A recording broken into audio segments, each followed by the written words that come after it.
This is a production of West Virginia Public Broadcasting.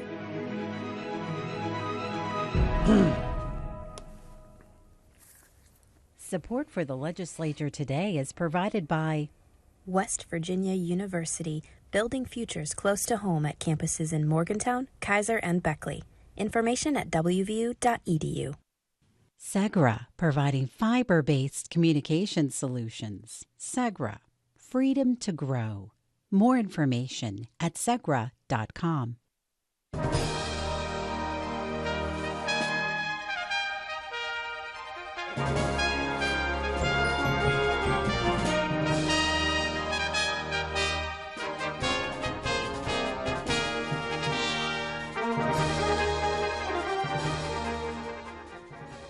Good evening and welcome to the Legislature today, the final hours. It's been a full day of legislative work already. Both houses came in this morning about 10 o'clock, and most of them have been going all day. The House especially has almost gone nonstop for most of the day.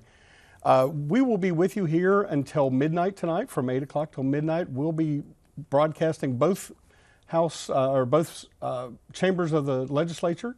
And we'll also have some interviews with our reporters and some guests as we can arrange to have them from both houses as the evening goes on. As I said, it's been a long day. Earlier today, both chambers finally approved the budget, and so it's going to the governor's desk for his signature. And now there's still a number of bills that they plan to cover as the evening goes on.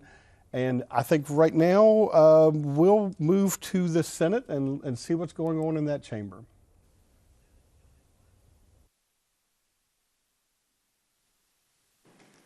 Senior Senator from the 17th. Mr. President, request unanimous consent that the Senate stand in recess for 5 minutes. Is there objection? Chair hears none. We're in recess for 5 minutes.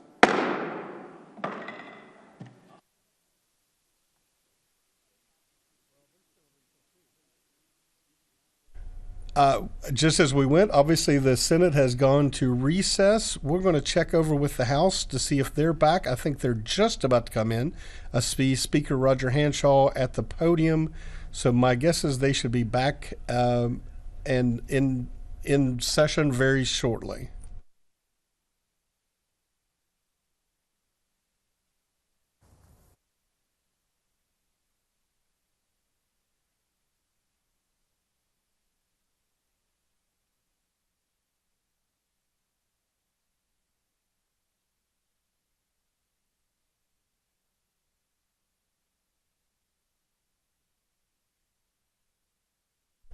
Especially as the evening goes on, as messages are transmitted back and forth between the House and the Senate, there will be downtimes like this during the evening as both chambers decide what to do with the next message they've received. As with everything, every bill has to be read 3 times and voted on 3 times in each individual chamber. And then if one chamber makes any changes or additions to it, it has to go back to the other chamber to make sure that they agree. So sometimes these bills do kind of bounce back and forth as the evening goes on. We'll check back in with the Senate or with the House and see what's going on.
I hear nothing.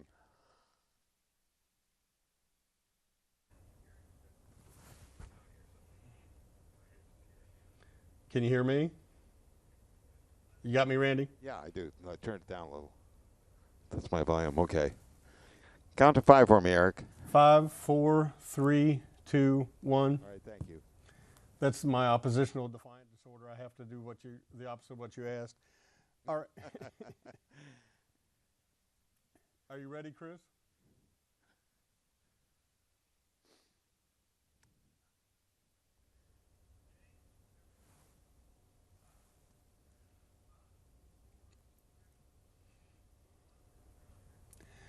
Welcome back. Since both chambers are still in recess, we're going to speak to Randy Yohe. Randy's our government reporter for West Virginia Public Broadcasting. Randy's up at the Capitol. He's been up there most of the afternoon, and he'll be with us till midnight as well. Randy, what are you seeing so far this evening? How are things going so far this evening?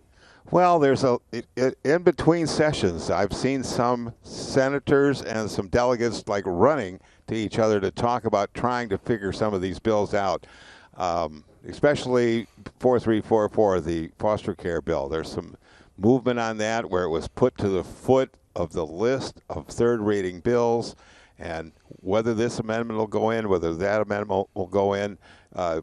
So there's a lot of dickering and dealing going on right now when it comes to that bill. Well, and you just mentioned that a lot of times bills will get moved around on the calendar. They know they need to take care of something, but they're not quite ready for it yet, so it moves to the bottom of the list. But that's obviously the Senate President or the Speaker's discretion to move them back up and take up a bill whenever they see it.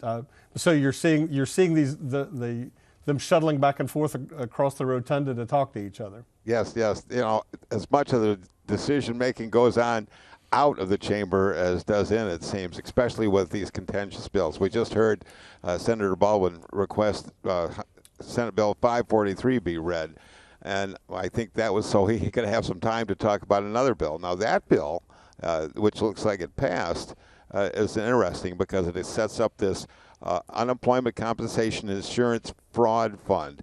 During the pandemic, West Virginia paid out $83 million in fraudulent unemployment claims. And so, as talking to unemployment interim director Scott Atkins, he told me that, he said, we got to do something about this, and we've got an insurance fraud unit already, but it really doesn't have any teeth. And what that Bill 543 does is put teeth into the unit. It can go out of state. It can do a number of things now to make sure that we're not having the wool pulled over our eyes by people committing unemployment compensation fraud. If I remember correctly, a lot of that fraud was actually not West Virginians committing fraud. It was out-of-state scammers who were using West Virginians' names and trying to collect fraud money. Not that 83 million isn't horrible, but West Virginia was not actually one of the highest states, as I remember hearing as well, that there were some states that were taken advantage of more significantly than West Virginia was, which is a huge problem. Yes, you're right. And the magic words were out of state, and the bill does allow our investigators to have jurisdiction out of state. I believe I heard too from the description that they're empowered to carry firearms and have police powers like a sworn officer. So what else is going on up there? I keep glancing away from you to look to see both chambers, and they're both still in recess for the moment. So we'll talk for another minute or so. Well, the talk about bill is the anti-racism bill as well, and they said that number of things had been stripped out of it, but it's a situation where it either is going to pass or not pass, and some of the language that's been stripped out doesn't take away from the main precept that you can't teach that one race is superior to another. And so the argument continues to go on. Is that needed? Is that not needed? Is it already there? Is it part of the CRT? I mean, everybody has an opinion on it, and so it still hasn't been passed through. And we're watching that one close to see where that goes tonight. That's definitely been a hot button issue here in West Virginia and around the country. I believe there was even a couple hours of debate. It was that in the House a day or so ago that debated that bill for a couple hours the other night. There's a lot of strong feelings on it either way. So what else? What can we expect for the rest of the evening? Well, as things go on, we're going to just see how many they can clip off. You see that Speaker of the House, Roger Hanshaw, who was late this morning because he was held up by some traffic accident in the snow, with a 2-hour debate on the budget. That he came in and charged in, and I think one of our colleagues said that he was like the father, the dad of the, he said, listen, here's what we need to do. Here's the way we need to lay this out. This is what's important. He brought everybody kind of back to the middle, got things voted on, and so he tried to get things traveling along. And when he's in there, they do travel. So we're just going to watch these bills that people have been caring about, talking about, and then what else is going to happen that's going to affect the rest of our lives. Where does that, you've been watching the budget pretty close. Eric, where does that stand? Actually, the budget right now is passed, is done. It's heading to the governor's desk for his signature. So once again, for the last several years, the legislature has moved to pass the budget during the regular session. In years past, for decades, the legislature would discuss the bill throughout the session, and then they would come back a couple days after the final day for specifically to deal with the budget, to do a conference committee between the two chambers. But for the last several years, they've been pushing to wrap it up before the session ends. I think I heard the number earlier today that when the legislature comes back in or stays for a couple extra days, it can be upwards of $36,000 a day to pay for the staff and for the members themselves. So part of that's as a cost-saving move. They like to be able to wrap it up before the 60-day session and not cost the state taxpayers any additional dollars. Well, I'll tell you what, when I was just trying to find out more about the foster care bill, 2 different delegates who complained to me that I'm in the super minority, I'm not privy or privileged, and they pulled me aside, told me that. He said, anyways, we'll have this special session on it. I said, what? So, it's even talked about and bannered about here. So. I actually heard something earlier today that there was discussion of a potential special session this summer. We'll see. I haven't heard any. That's just rumor at this point. I haven't heard any details. But don't they discuss that every year and say that about this time, about 4 hours in? Yeah. Yeah, exactly. We'll probably have to come back and discuss something else. All right, Randy. Well, we're both chambers, of course, are still recessed. That's the way live TV works, right? As soon as we open up, they go to recess, and something else you want to bring up? Yeah, I could talk about one more bill that I had followed right on through and that has passed already, and that's what sets up the Small Coal Communities Grant Commission. Now, early on, Doug Scaff, the minority leader in the House of Delegates, said that we want to help these small coalfield communities that don't have coal anymore. And the biggest problem that these little towns have is grant writing and getting money for grants. So they put together a commission, and boy, just what we need is another commission for the state. But it had some teeth in it, and it said we're going to get grant help and how to write grants for these small towns, and then we're going to get them some money for their grants so they can, clean up some of those busted old buildings that are in downtown Welsh or Matewan or whatever the community might be, to enhance their historic preservation, to make sure they got sewer and water, to help retrain coal miners. And the money doesn't come out of the budget. It comes from the federal dollars in July that it's going to be from the infrastructure bill that the governor gets. So we find out that that has passed, and I think it's going to be really good news for a lot of the communities in our state that are trying to revitalize. That sounds fantastic, Randy. I see the House is back in session, so I think we're going to go back to them and see what's going on in the House of Delegates right now.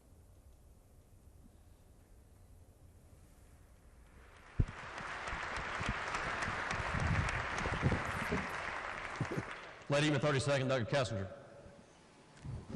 Thank you, Mr. Speaker. I have a guest in the gallery today. My friend Mason Berry is here. If he would stand in the House, make him welcome.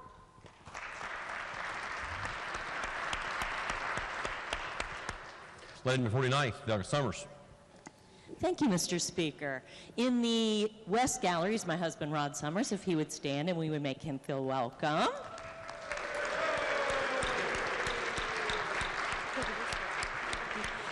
And also my grandson Amos has stopped in to say hello as well.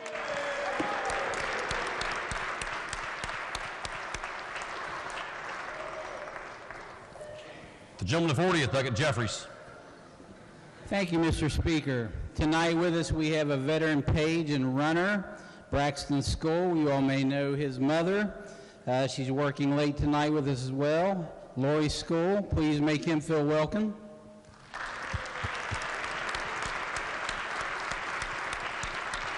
Also with us tonight in the North Gallery, my two favorite constituents, my lovely wife and daughter. Please make them feel welcome.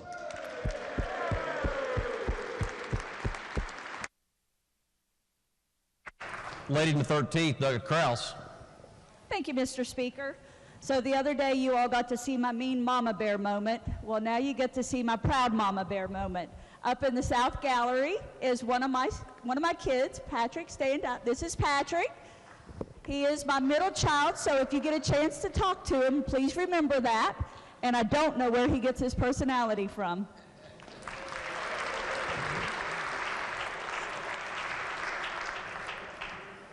Are there further introductions? If not, the clerk has a title amendment on committee substitute for Senate Bill 611. Will the clerk please report that title?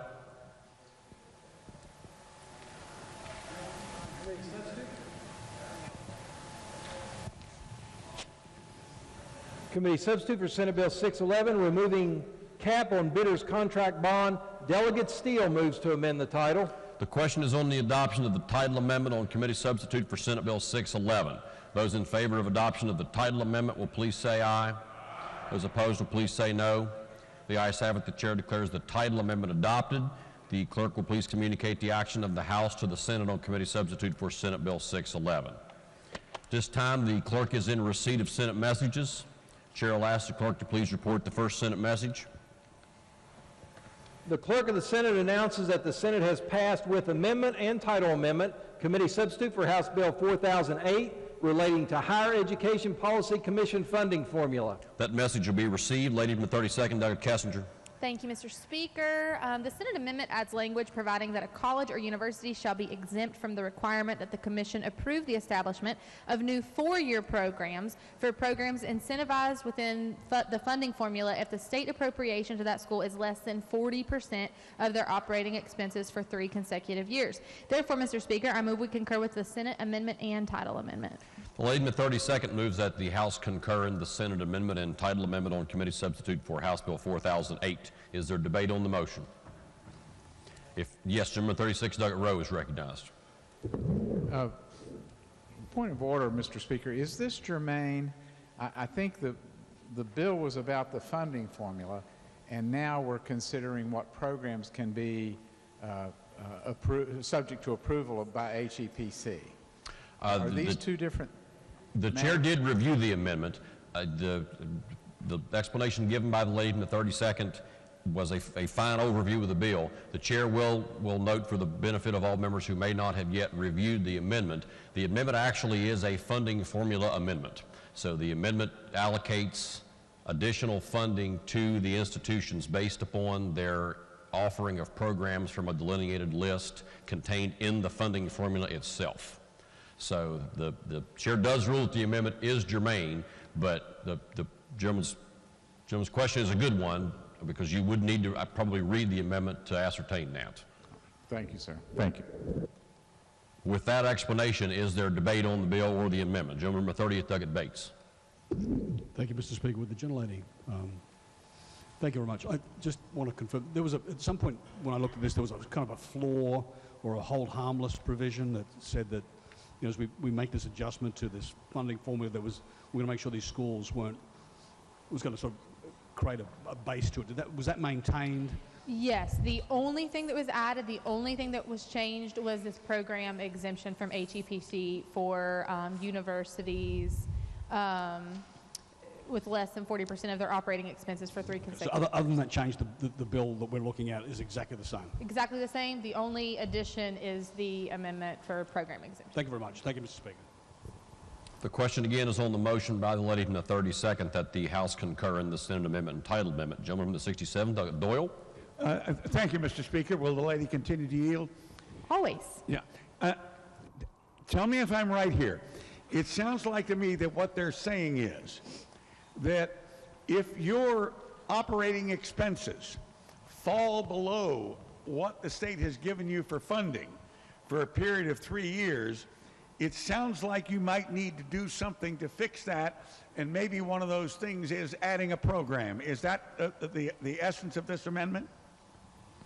I don't really think so. I think that the purpose of the amendment is to allow four-year institutions who receive less than 40% of their operating costs from the state to add additional programs without having it approved by the Higher Education Policy Commission. That's what and it sounds like to me that perhaps it's offering them a way to maybe get some additional funding because you get some more students with the additional program. Does that sound logical? I think that line of thinking could certainly be. Thank you, ma'am. The question again is on the lady's motion that the House concur in the Senate amendment entitled amendment on committee substitute for House Bill 4008. Is there debate on the motion? If not, those in favor of adoption of the motion will please say aye.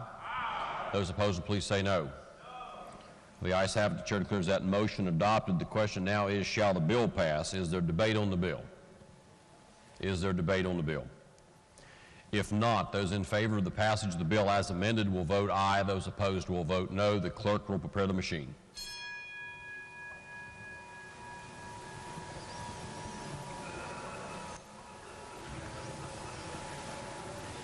Has every member voted? If so, the clerk will close the machine and ascertain the result. On this question, there were 97 ayes, 1 nay, and 2 members absent. A majority of members voting in the affirmative. The chair declares the bill passed. The clerk will please report the title.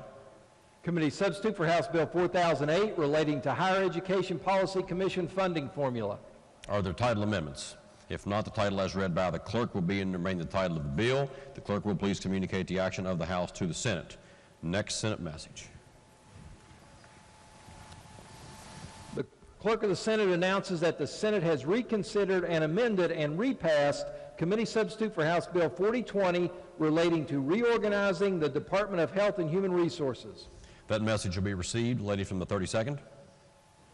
Thank you, Mr. Speaker. You all will remember this bill as the bill to split DHHR. The Senate inserted the provisions of Senate Bill 524, placing duties and functions of certain boards and commissions under the Department of Arts, Culture, and History, which completed legislative action on March 7th to resolve a code conflict. Therefore, Mr. Speaker, I move we concur with the Senate amendment. The question now before the House is that the House concur in the Senate amendment on committee substitute for House Bill 4020. Is there debate on the motion? Gentleman 36, Doggett Rowe. Well, Mr. Speaker, again, it just seems that these are very different bills, and they've put them together. One is to reorganize DHHR, an extensive bill, and it goes through the various agencies that would be separated I think, between health and human services. And now the Senate has put in an amendment to this bill dealing with the Department of Arts, Culture, and History and the agencies that it would be taking. And I just wonder if those are, if that's germane, if that amendment is. The chair will need to consult the clerk on that amendment.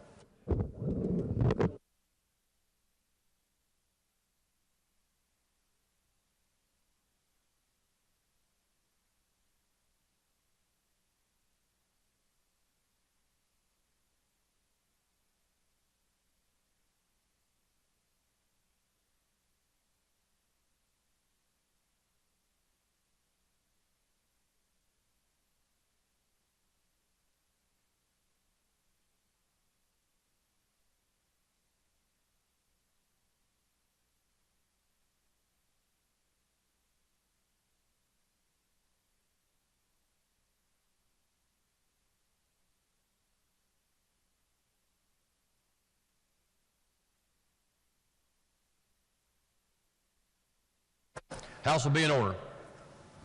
So the gentleman's point of order relates to the germaneness of the amendment made by the Senate to House Bill 4020. The chair is advised by our counsel that the amendment inserted into House Bill 4020 is actually the provisions of a bill that has completed legislative action and been adopted and passed by both houses and is now signed into law. So the purpose of the amendment is to conform this bill, which will pass later, to the content and structure of existing law. So in light of that, the question is still on the lady's motion that the House concur in the Senate amendment on House Bill 4020. Is there further debate on the motion? If not, those in favor of adoption of the motion will please say aye. Aye. Those opposed will please say no.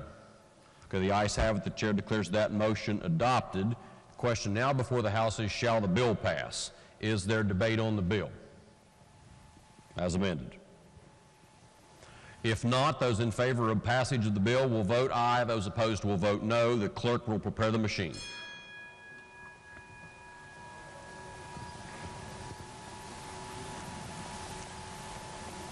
Has every member voted? If so, the clerk will close the machine and ascertain the result on this question. There were 94 ayes, 4 nays, and 2 members absent. A majority of members voting in the affirmative. The chair declares that bill passed. The clerk will please report the title. Committee substitute for House Bill 4020 relating to reorganizing the Department of Health and Human Resources. Are there amendments to the title? If not, the title as read by the clerk will be and remain the title of the bill.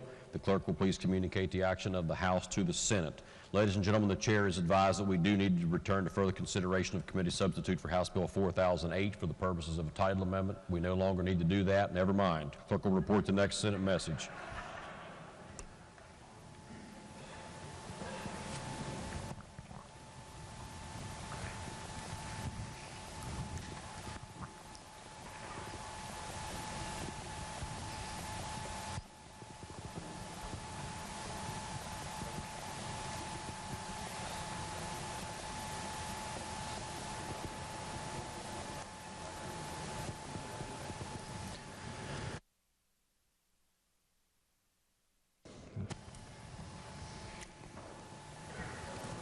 The clerk of the Senate announces that the Senate has passed, with amendment, committee substitute for House Bill 4492, creating the Division of Multimodal Transportation. The message will be received. Lady from the 32nd. Thank you, Mr. Speaker. The Senate only made technical and stylistic changes to the bill. Therefore, Mr. Speaker, I move the House concur with the Senate amendments. The question is on the motion by the lady from the 32nd that the House concur in the Senate amendment to House Bill 4492. The clerk of the House appears to be looking for the next Senate message. If not, those in favor of adoption of the motion will please say aye. Those opposed will please say no. The ayes have it. The chair declares the motion adopted. The question now is, shall the bill pass? Is there debate on the bill? If not, the question is on the passage of committee substitute for House Bill 4492. Question is, shall the bill pass? Those in favor of passage of the bill will vote aye. Those opposed will vote no. The clerk will prepare the machine.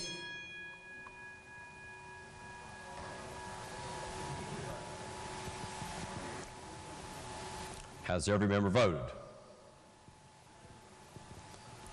If so, the clerk will close the machine and ascertain the result. On that question, there were 98 ayes, 0 nays, and 2 members absent. A majority of members voting in the affirmative. The chair declares the bill passed. The clerk will please report the title. Committee substitute for House Bill 4492, creating the Division of Multimodal Transportation. Are there title amendments? If not, the title as read by the clerk will be and remain the title of the bill. Lady from the 32nd.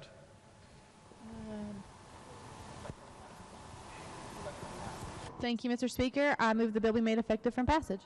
The question is on the motion that House Bill 4492 be made effective from passage. Those in favor of that motion will please vote aye. Those opposed will please vote no. The clerk will prepare the machine.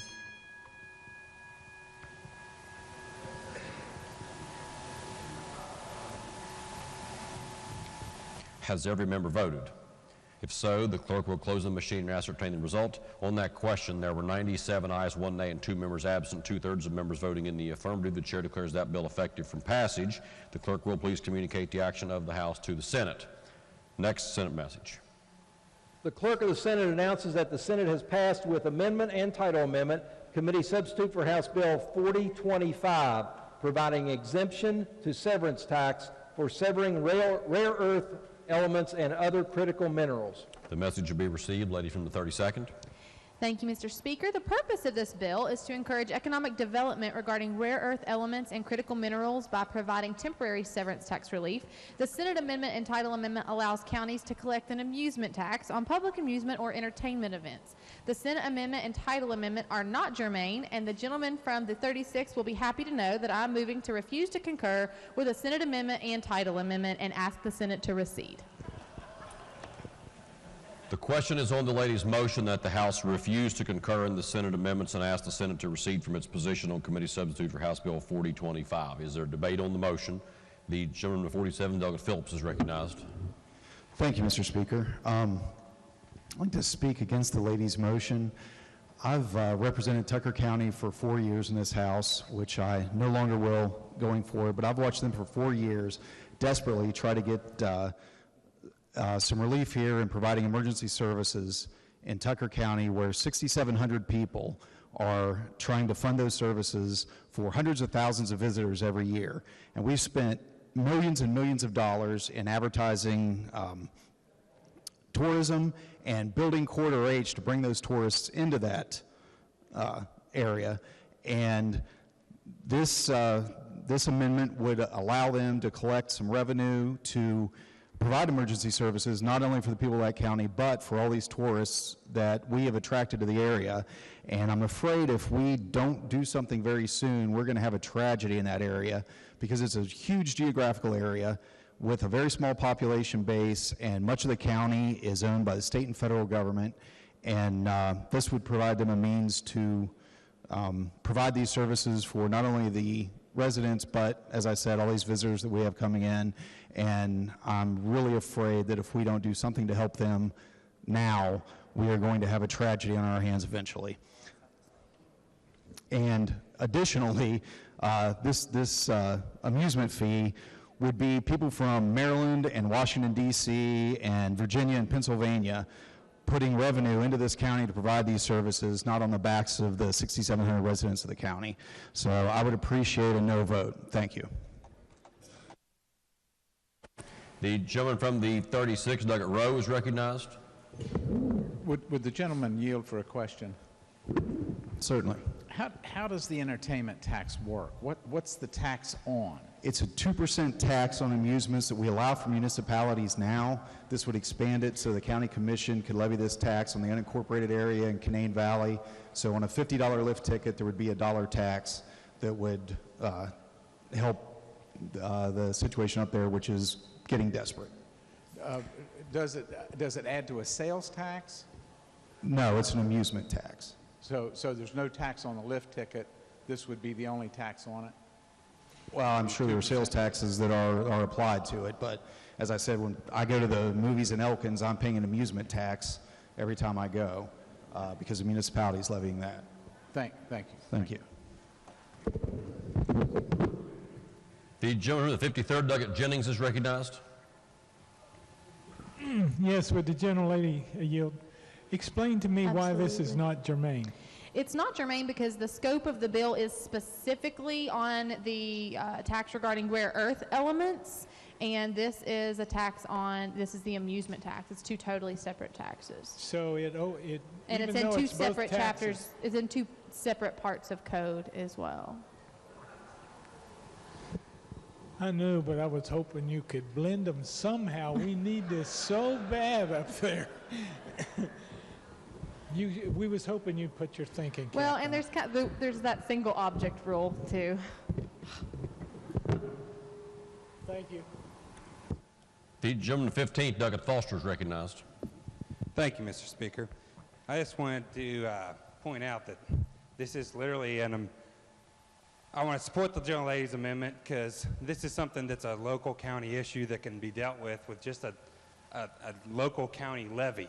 And now this ungermane amendment, as explained, is going to put a fun tax on the whole state. I know we keep calling it an amusement tax, but I think you're mispronouncing it. We're taxing fun. That's what we're doing. Let's not do that, and let's support the gentlelady's motion. The gentleman from the 54th, Douglas Hott, is recognized. Thank you, Mr. Speaker. I also rise in opposition of the gentlelady from the 32nd. And I want to expand on some of what the gentleman from the 47th said. He indicated this very low populated county, the second lowest populated county in the state. There's a total of about 5,000 houses in the entire county. What once was a 5+ hour drive from Washington, D.C., today is less than 3 hours, thanks to Corridor H. There's well over 1 million people who visit Tucker County each year. So think about that. Think about this base of population and the fact that 2 parks, Blackwater, which has now been expanded, so certainly they're going to have more visitors this year, and you think about Canaan Valley, those 2 registered 739,000 visitors last year. So why is this tax needed? I wanted to talk to you about the property taxes of Tucker County. 50% of the property there does not pay any property tax because it's national and state forest. 20% is greatly reduced because it's agricultural. 10% is managed by Western Pocahontas. So those of you who aren't great with math, that's 80%. That leaves 20% of the land to be taxed to support the EMS services. As you can see, that's an impossibility. They did nearly 1,300 EMS calls last year. 117 just in January. Gentleman, my friend, the delegate from the 9th, tried to help me get some information from the county that he represents. It was difficult because Wirt is also part of Wood. But to give you an idea, year to date, which was, I believe, last night we checked this, they had handled a total of 143 calls. So you can do that math and figure out that we're talking about them doing over 2 times the EMS calls, which of course you would expect them to do with this amount of tourism. They simply can't manage the EMS services. So you ask, who's going to pay this tax? It's going to be visitors. It's going to be people who are coming to Tucker County to enjoy the ski slopes, to enjoy the beauty, and they're going to be paying it, not the people, not through a levy. So I would ask for consideration for the gentlelady's amendment and ask you to be a nay. Thank you, Mr. Speaker.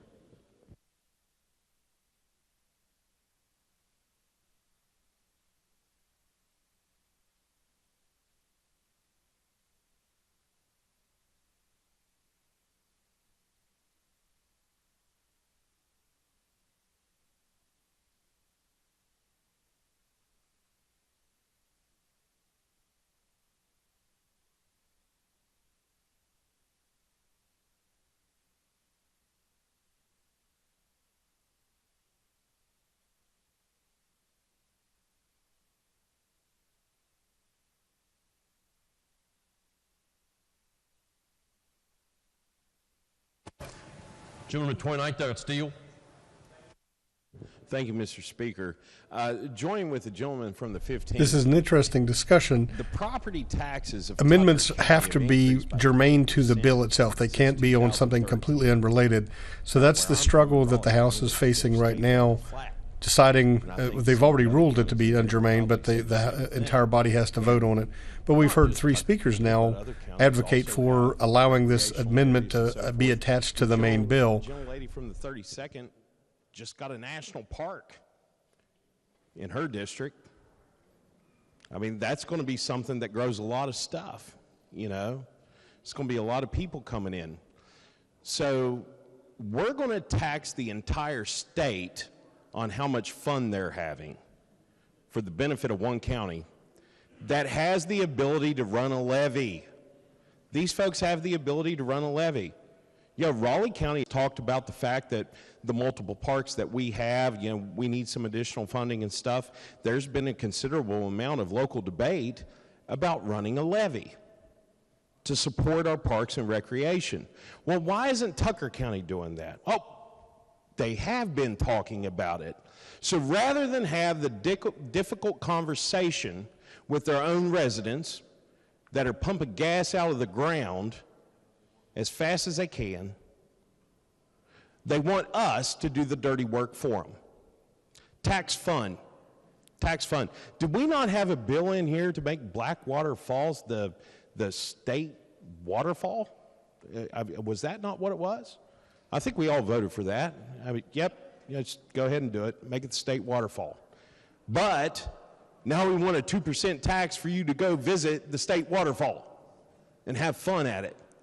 Well, that's not something I'm willing to do in here. What we run on in here and what we do in here, and this is both sides of the aisle, we don't raise taxes. We don't initiate new taxes. That's not what we do. We figure out how to take care of local problems on a local level. This is a local problem. We're not going to tax the other 54 counties in this state with all the parks and recreation and everything else they're doing. What is an amusement tax? All of a sudden, when you go to watch a WVU game, is your ticket going to be 2% higher? When you go see Marshall play Miami of Ohio, do you pay 2% more? When you go down to the state park down in Raleigh County, Little Beaver, do you pay more to get a kayak, to go out on the lake and fish a little bit? That's what you're talking about doing. This isn't, and the debate has been, oh, these are people from Maryland and Ohio. No, it's not. It's us going down on Glade Creek. It's us going down on Little Beaver State Park. It's us going down to Lake Stevens and enjoying the water park down there. I don't see a lot of people from out of state. I'm looking at 150 RVs in that lot, all with West Virginia tags on them. You know what? That's where we summer. That's what we do. And all of a sudden, we're going to pay 2% more because Tucker County doesn't have the guts to run their own dang levy. Well, I'm not voting for that. And I ask you to support the gentlelady's amendment or motion to rule this not germane, because I'll tell you what, as far as I know, fun is not a rare earth metal. Fun is something we all have no matter where we are, because this is the greatest state in the nation, and you can have fun in all 55 counties, and it's not rare. We all have a good time. We all have a lot of recreation, and fun is not rare. And I ask you to support the gentlelady's motion. Gentleman the first, Douglas Teselo. Speaker, if I could have a minute, is it legal to have two sections of code addressed in a bill like this? To what extent is the gentleman legal? You know, from what you know about. If you're asking the chair if the amendment would comport with parliamentary law, then the standard is a germaneness standard. If you're asking the chair if it comports with constitutional law, that is a single object rule standard. Those are similar but not identical standards. Chair's of the opinion it doesn't matter what the chair's opinion is. There are different standards. There are different standards. The lady's motion is that the amendment be rejected on the grounds that it does not comport with the germaneness standard. And you would agree with that? The chair does. Okay. The chair would agree with the lady's motion, yes. If I may speak to it just for 1 minute. Gentleman's recognized. Okay. Well, I'm having a little bit of problem with this, and I'll tell you what it is. Originally, I hear about this amusement tax, and I said to myself, what a good idea. For visitors coming from out of state, I think that's a pretty good idea. We should have thought of it a long time ago, like when the session started. To put it in a bill on the last day seems a little odd to me. This should, I think it has merit, and I think it ought to be worked on and maybe come back in a form that it won't get vetoed or something like that. I commend you all for thinking about it, but I think we got to do it the right way when we have time to do it. So that's my 2 cents. I'll vote no, or I'll vote yes on the motion. The gentleman of 51st, Williams, is recognized.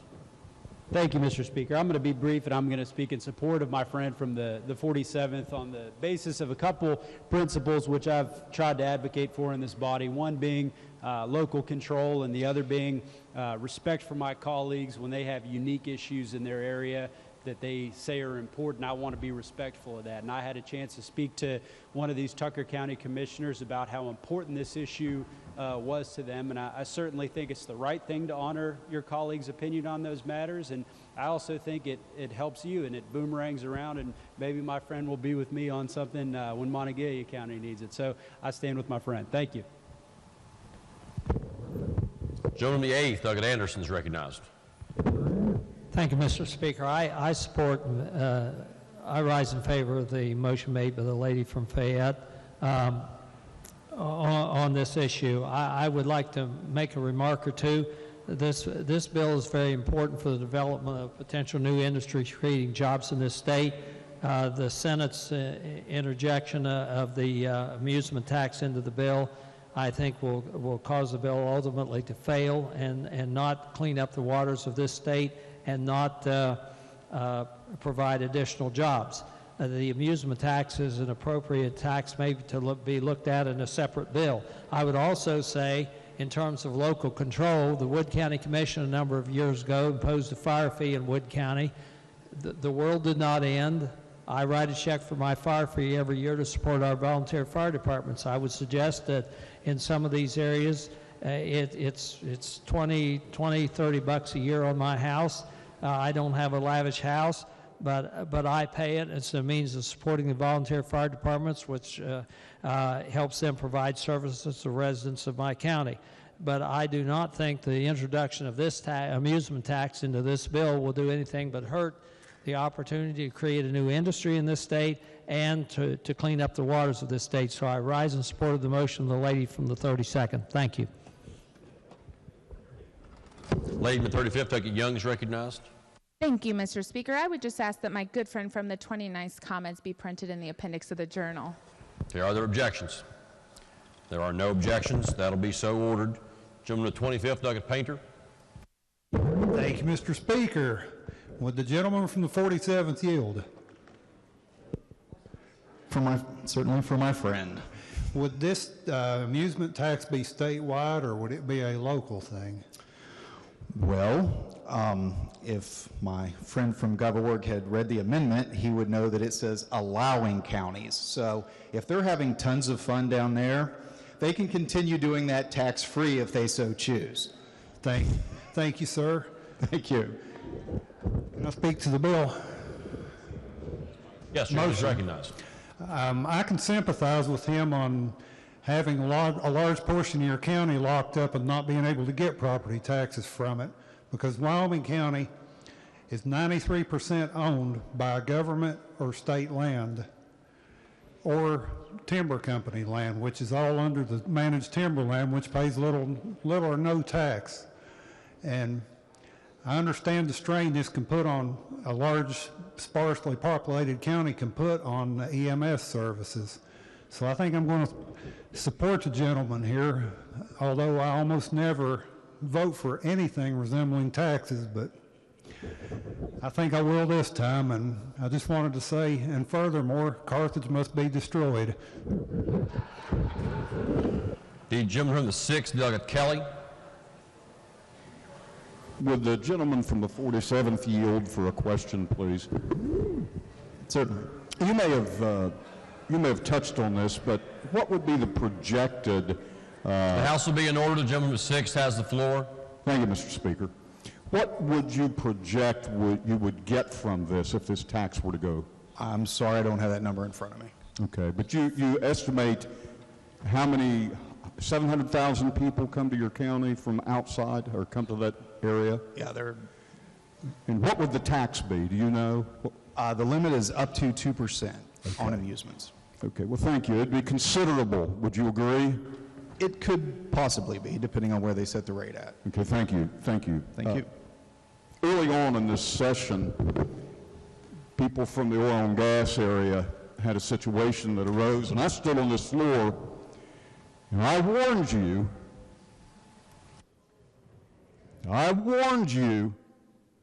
that sooner or later someone would come and want something from you, or you would want something and they wouldn't want to give it to you. I warned you. And so here we are, day 60. Day 60. And the prophecy has come to pass.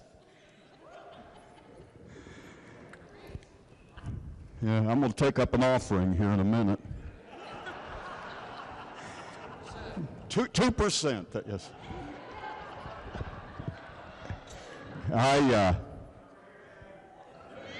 Bring it over. I stand in agreement with my two friends. It's a unique situation that you're in. And Mr. Speaker, thank you for indulging me. Lady in the 52nd, Douglas Seipold. Thank you, Mr. Speaker. You know, we talked that this is unique to Tucker County, but, you know, Preston County has a problem also. When we talk about this entertainment tax, it's not, I don't read it that it's a tax on everybody in the state of West Virginia.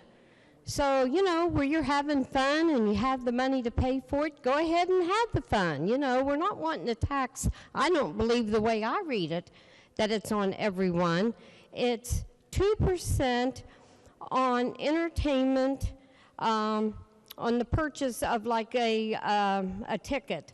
So if somebody comes to the county and they're paying $50 for a ticket for admission, that's an extra $1.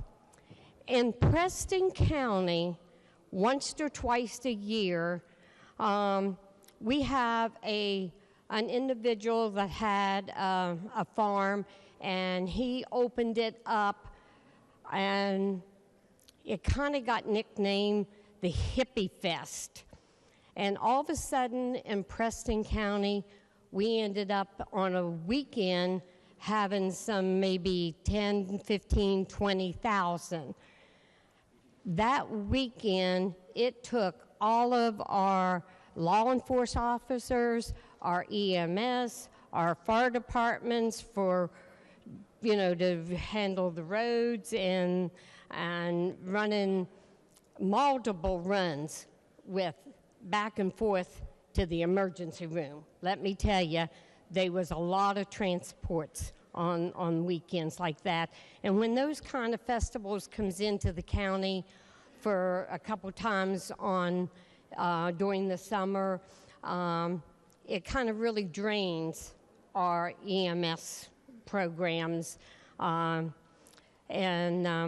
know, this is something that we could use to put an extra $1. And those people coming in from out of state and paying $50 a ticket, they're not going to mind paying $51. And this could really help with us here in Preston County. This is one way this amusement tax, you know, could be used. And it's not going to help, you know, the big boys down there in the big counties with the big money, but it could help us in the little counties, the rural counties that has the volunteers that could use some extra funding. So, you know, not only does Tucker County have a problem year-round with some of their amusement, entertainment that's there, you know, on a yearly basis, but Preston County has these that kind of comes in and out. And so I would just like to say, you know, we stand and we say, you know, we want to help our counties, and also how many times do we want to say we want to help our volunteers, our first responders, our fire departments, our EMS workers. We're always here to support you. We have your back. This is one time that we can, and I feel if we don't vote on this and support them, it's a really slap in the face to them. Thank you, Mr. Speaker. The gentleman 26, Douglas Evans. Thank you, Mr. Speaker. Will the lady yield? Absolutely. Thank you. Where does the tax money revenue go to exactly? It goes to the counties. Could be used for? Give me 2 seconds and I'll get the amendment for you. The county commission may levy and collect an admission or amusement tax upon any public amusement or entertainment conducted within the limits of the county for private profit or gain. And I don't think it says that they have to spend it any particular way. It's just a tax that the county gets the right to tax, and they likely will tax. Thank you, ma'am. I appreciate you yielding.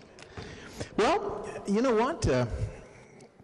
At first, I'm the scientist, and I think lanthanide series, that's rare earth elements, and I got to thinking we're going to tax those. But, we get millions and millions of four-wheelers from out of state down our way. That may very well be something that could put some coffers in our county. While we're on break there, I got a phone call from one of our volunteer firemen. He was telling me that they were at a big fire last night and had 7 companies, and their trucks sit there and they idled forever, and he said they burnt so much diesel, it was just crazy. And he was talking about the price of it and how it'd be great if you could use off-road diesel in the vehicles. But regardless, if we just put $1 or what was it, $1, 2%, whatever it was, $2, 2%. Yeah, if we just put 2% into every ticket that's sold on the Hatfield and McCoy's Trail, that could be significant money for my little county. And you know what? I'm afraid I'm going to have to oppose. No offense. Thank you.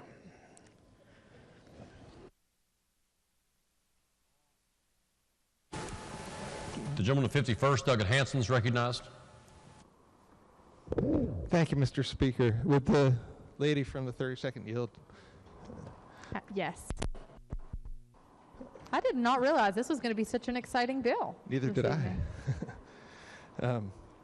I just wanted to be sure about this. So there were different things said, but I think it was clarified that this is permissive, but it's not necessarily going to happen in every county. This allows counties to tax, but when's the last time we gave a governing body the right to tax something that they didn't take us up on?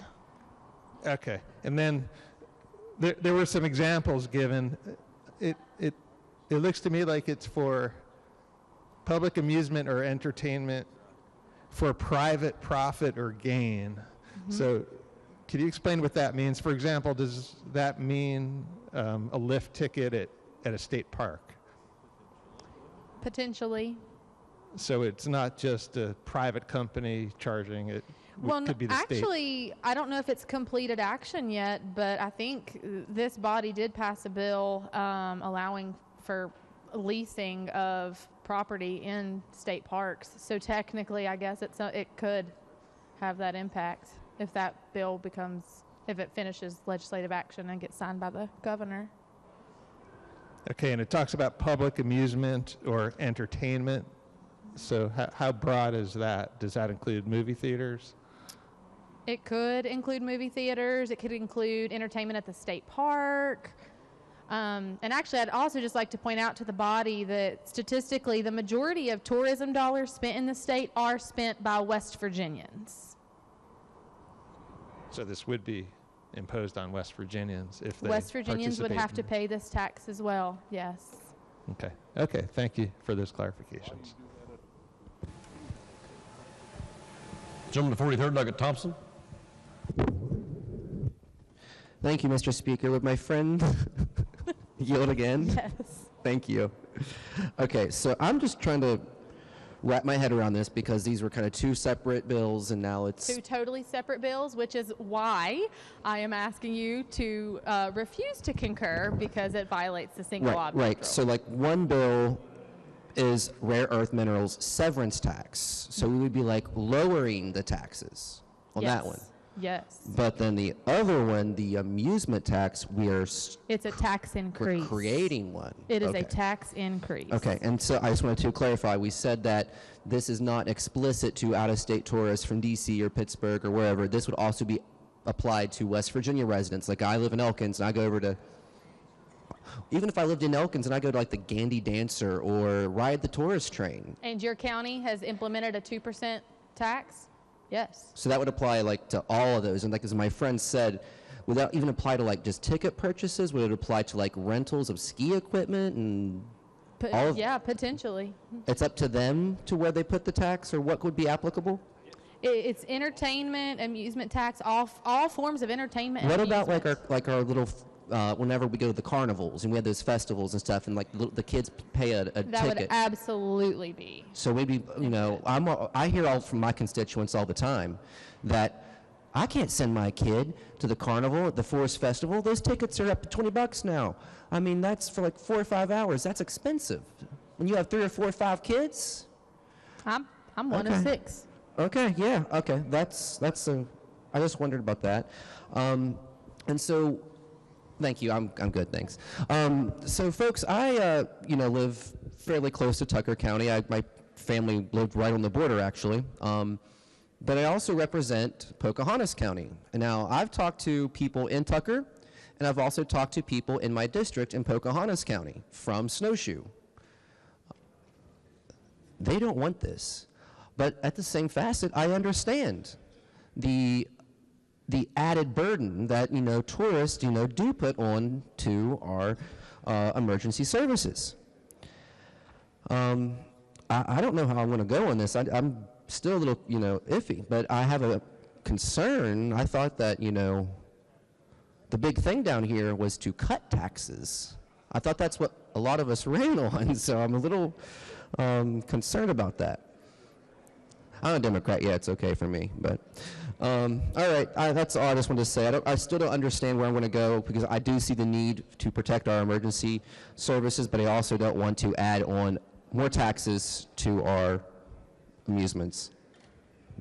I don't know. Gentleman 56, Douglas Howell. Thank you, Mr. Speaker. I rise in support of the gentlelady's motion. 4025, which is dealing with the rare earths, has the potential to make Nucor's investment in West Virginia look small. It has the potential to have a Nucor located in McDowell County, Wyoming County, and many of the coalfields counties. Currently, the United States gets most of our rare earth elements from China,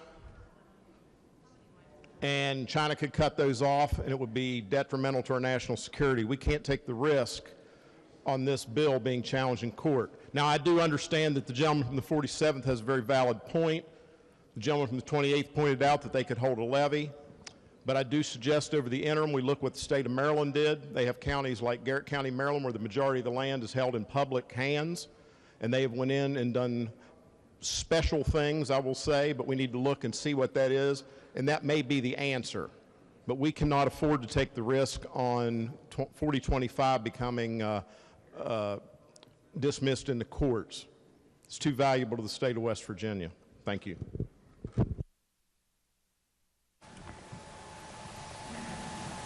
Gentleman 3rd, Douglas Fluharty is recognized. Thank you, Mr. Speaker. Will the gentleman from the 47th yield? I'm sorry. Sorry. I'm just trying to get an idea here. Is there a definition for amusement in our code? I don't believe there's not in the amendment. I don't have. There Okay, is so- in code on the municipal side of it. I don't have it in front of me, but it's rather dated, I believe. It sounds like through the correspondence we've had here that we've kind of narrowed it down to just fun. So your tax on fun, would that also include, for example, going to a gun range? I don't believe that's considered an amusement, no. You don't? You don't think that's like sport and recreation? That a municipality wouldn't include that? A sport and recreation? I don't know. My gun range is in my backyard. Did you accidentally just give us an ammo tax? Excuse me? Did you accidentally just provide us with an ammo tax? I still can't hear you. I'm Ammo sorry. tax. If we're going to go shooting. I don't believe that falls You under don't amusement believe either. that would fall under amusement? But amusement's not defined. So you don't think a county could then make that decision, a city municipality? I suppose that would have to be sorted out. All right, thank you.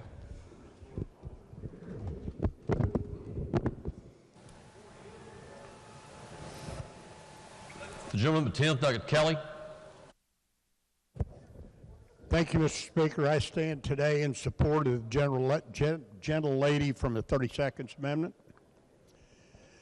Rare earth elements are new to West Virginia. It's not something that we've mined much in the past. We have new technology. We can take those out of the ground now. They're needed for electric storage, battery maintenance, and currently China holds a monopoly on the mining of rare earth elements.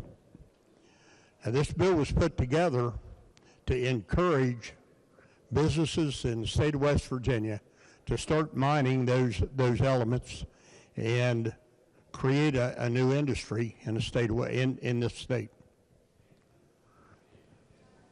We're an extraction state. We extract coal, natural gas, oil. Ladies and gentlemen, we're going to switch over to the Senate. They're about to take up the foster care bill. It's House Bill 4344. This is a major bill and has been discussed quite a bit in the Senate, so we're going to switch over there and listen in on that discussion.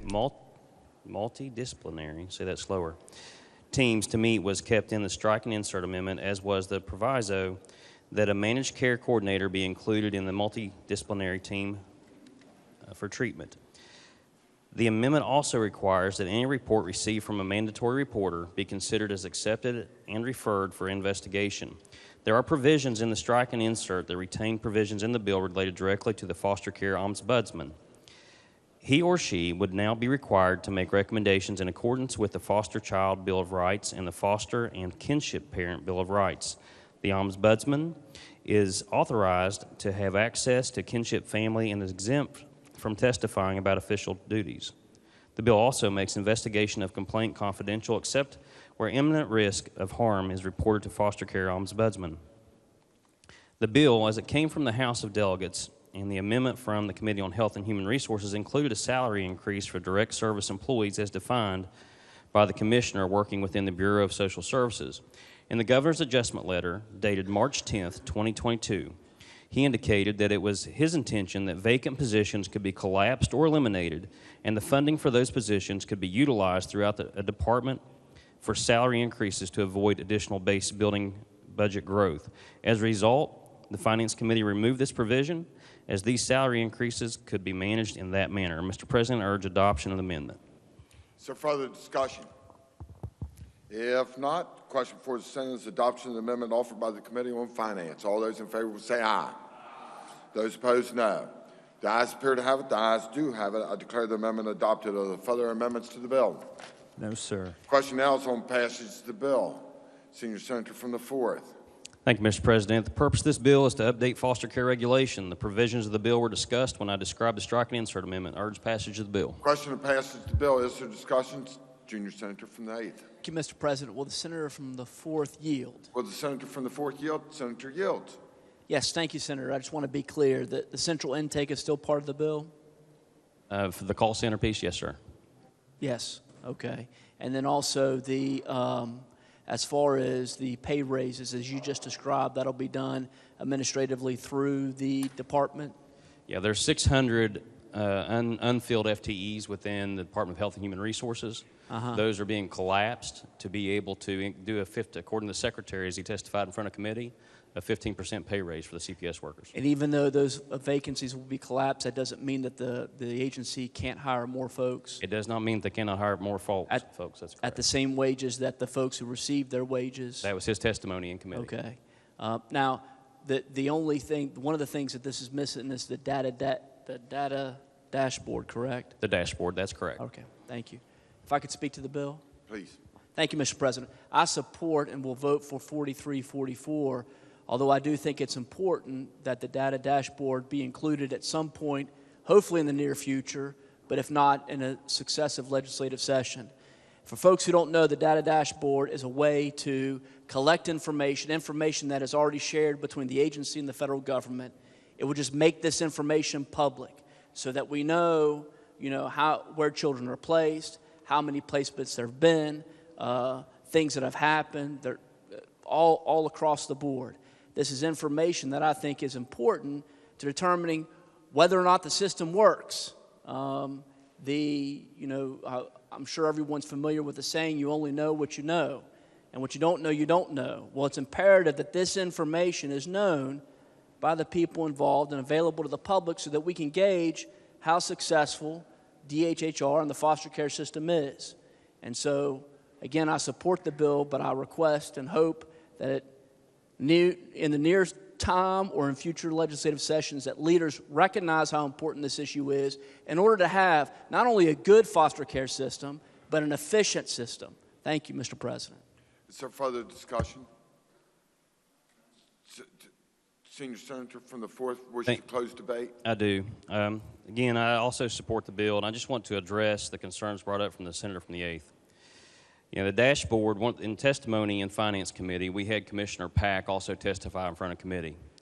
And there are a couple issues on the dashboard that, that I had concerns with as it is right now, and that I believe we should come back and address. One of the things that was brought up is that the dashboard also has data that is forward-facing to the community. And so when there's a child that's been reported to foster care or there's been a complaint that goes out, and that data is submitted in aggregate form, when you're in small counties that may have 2 or 3 that have reported, and then that comes out to the dashboard, the privacy of those children is then given up. And the reason is it's so obvious because of the public reports that come from those children who was affected by it. And then those kids are doubly insulted, and then they're insulted by the state. That's the first fault with it. The second part is the Department of Health and Human Resources has failed miserably on implementation of programs just like this. Their integrated eligibility system, which was supposed to be put in 2017, has had hundreds of millions of dollars dropped on it, and it's still not operable. And it's also a case management system. To drop another $2 million into an inept agency for deploying those type of resources until we've got it fixed makes no sense to me. I urge adoption of the bill as we have it before us. Question before the Senate is, shall the bill pass? All those in favor will vote yea. Those opposed will vote nay. The clerk shall prepare the machine.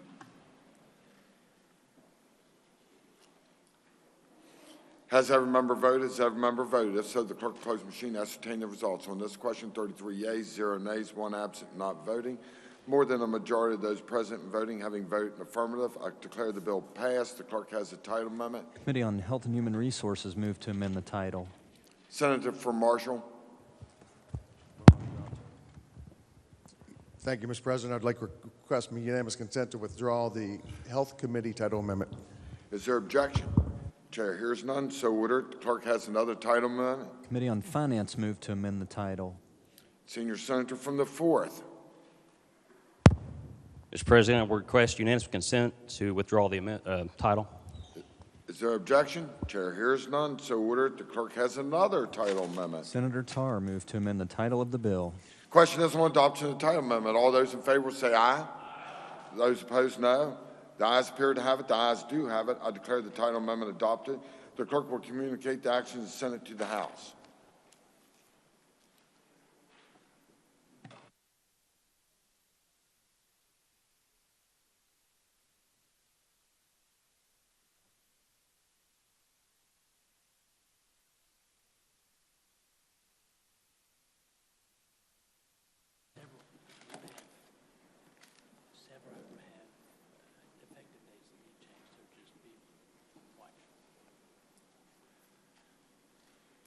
Clerk has messages from the House.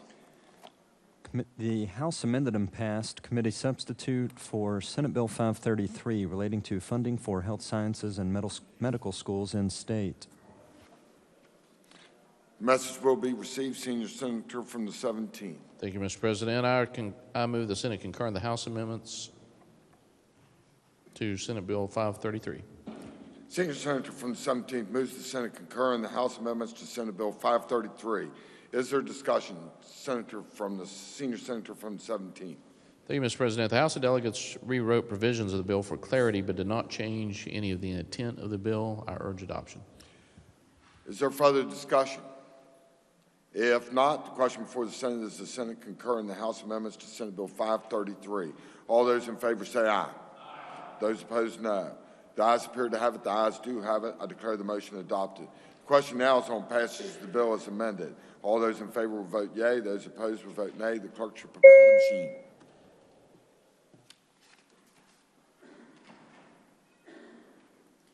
Has every member voted? Has every member voted? If so, the clerk close the machine and ascertain the results. On this question, 33 yeas, 0 nays, 1 absent, not voting. More than a majority of those elected and voting having voted in the affirmative, I declare the bill passed. The clerk has it. Senior Senator from 17. Thank you, Mr. President. I move the bill be made effective July 1, 2022. On question unanimous consent that the roll call used on passage of the bill be used to make it so effective. Senior Senator from 17 moves the bill be made effective July 1, 2022. And request unanimous consent that the roll call used on the passage of the bill be used to make it so effective. Is there objection? Chair hears none. On this question, 33 yeas, 0 nays, 1 absent, not voting. More than a majority of those, more than 2/3 of those present voting, I declare effective from passage, no, effective July the 1st, 2022. The clerk will communicate the action of the Senate to the House.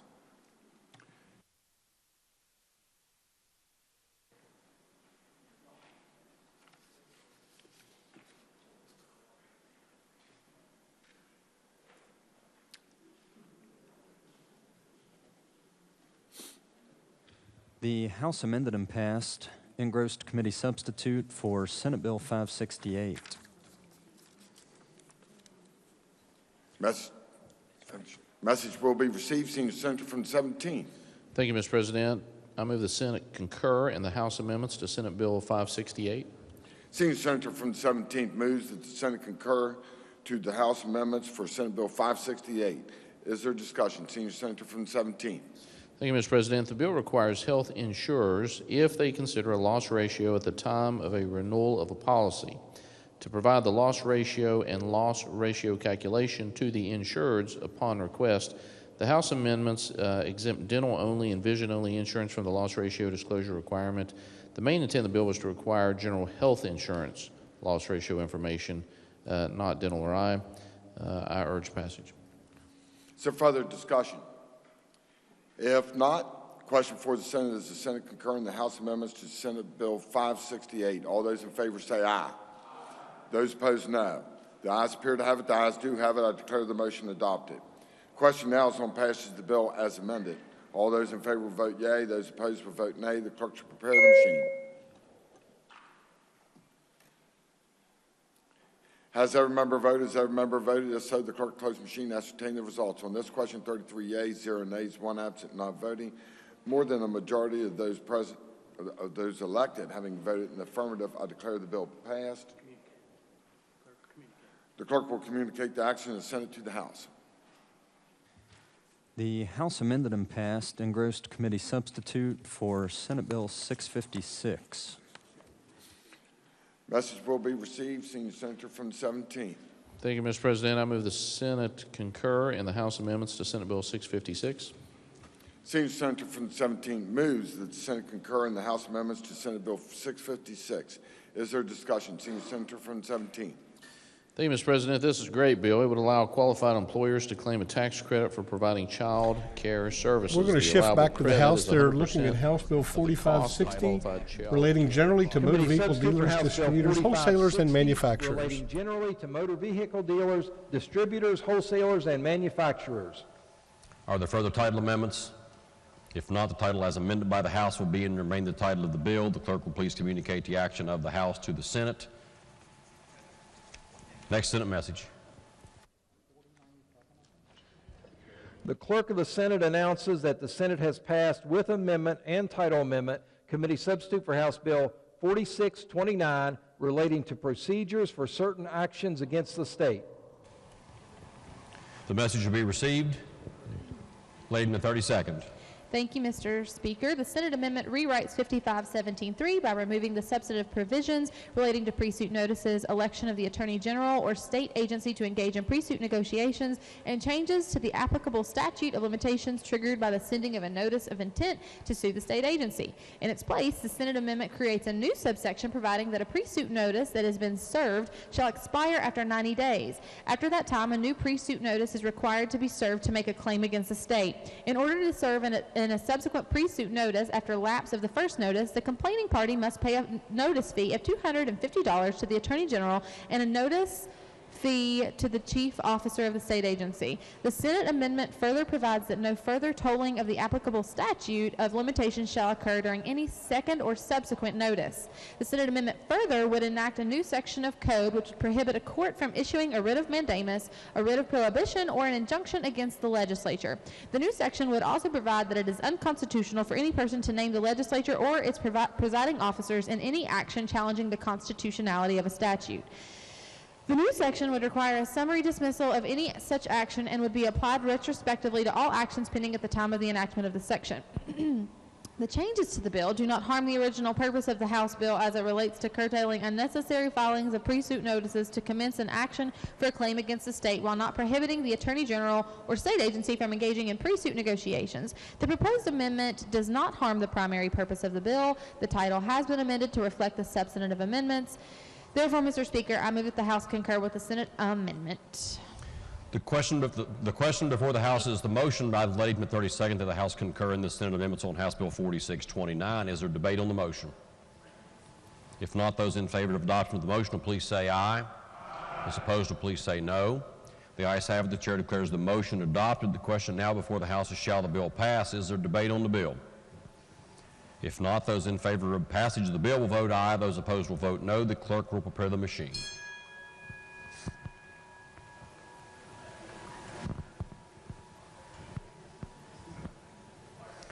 Has every member voted? If so, the clerk will close the machine and ascertain the result on this question. There were 91 ayes, 7 nays, and 2 members absent. A majority of members voting in the affirmative. The chair declares the bill passed. The clerk will please report the title. Committee substitute for House Bill 4629 relating to procedures for certain actions against the state. Are there further title amendments? If not, the title as amended by the House will be and remain the title of the bill. The clerk will please communicate the action of the House to the Senate. Next message.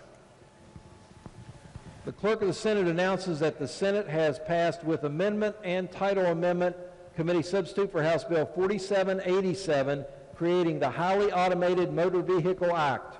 The message will be received. Lady in the 32nd. Thank you, Mr. Speaker. The purpose of this bill is to create the Fully Autonomous Vehicle Act that permits the operation of fully autonomous vehicles in West Virginia. The Senate amendment makes a few changes to the act. The amendment adds paragraph 3, clarifying that the article does not prohibit a person from operating a vehicle with an automatic driving system that is not a fully autonomous vehicle. The current version provides rules and regulations within the framework of the act. The Senate amendment inadvertently detracts from this framework. The amendment removes the section that provides for the act to take effect in 90 days, and the amendment also made several technical changes, none of which harm the intent of the bill. The Senate title amendment makes clarifications to the title. Therefore, Mr. Speaker, I move that the House concur with the Senate amendment with further amendment. The question now before the House is the motion by the lady from the 32nd that the House concur in the Senate amendment with further amendment. Is there debate on the motion?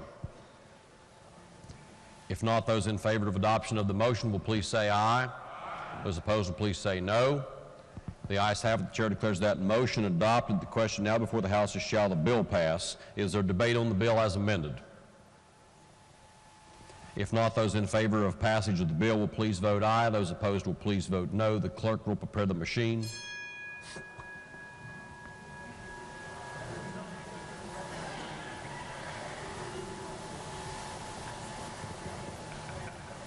Has every member voted? If so, the clerk will close the machine and ascertain the result. On that question, there were 87 ayes, 11 nays, and 2 members absent, a majority of members voting in the affirmative. The chair declares that bill passed. The clerk will please report the title. Committee substitute for House Bill 4787, creating the Highly Automated Motor Vehicle Act. Are there further title amendments? If not, the title as read by the clerk will be and remain the title of the bill. The clerk will please communicate the action of the House to the Senate. Next Senate message.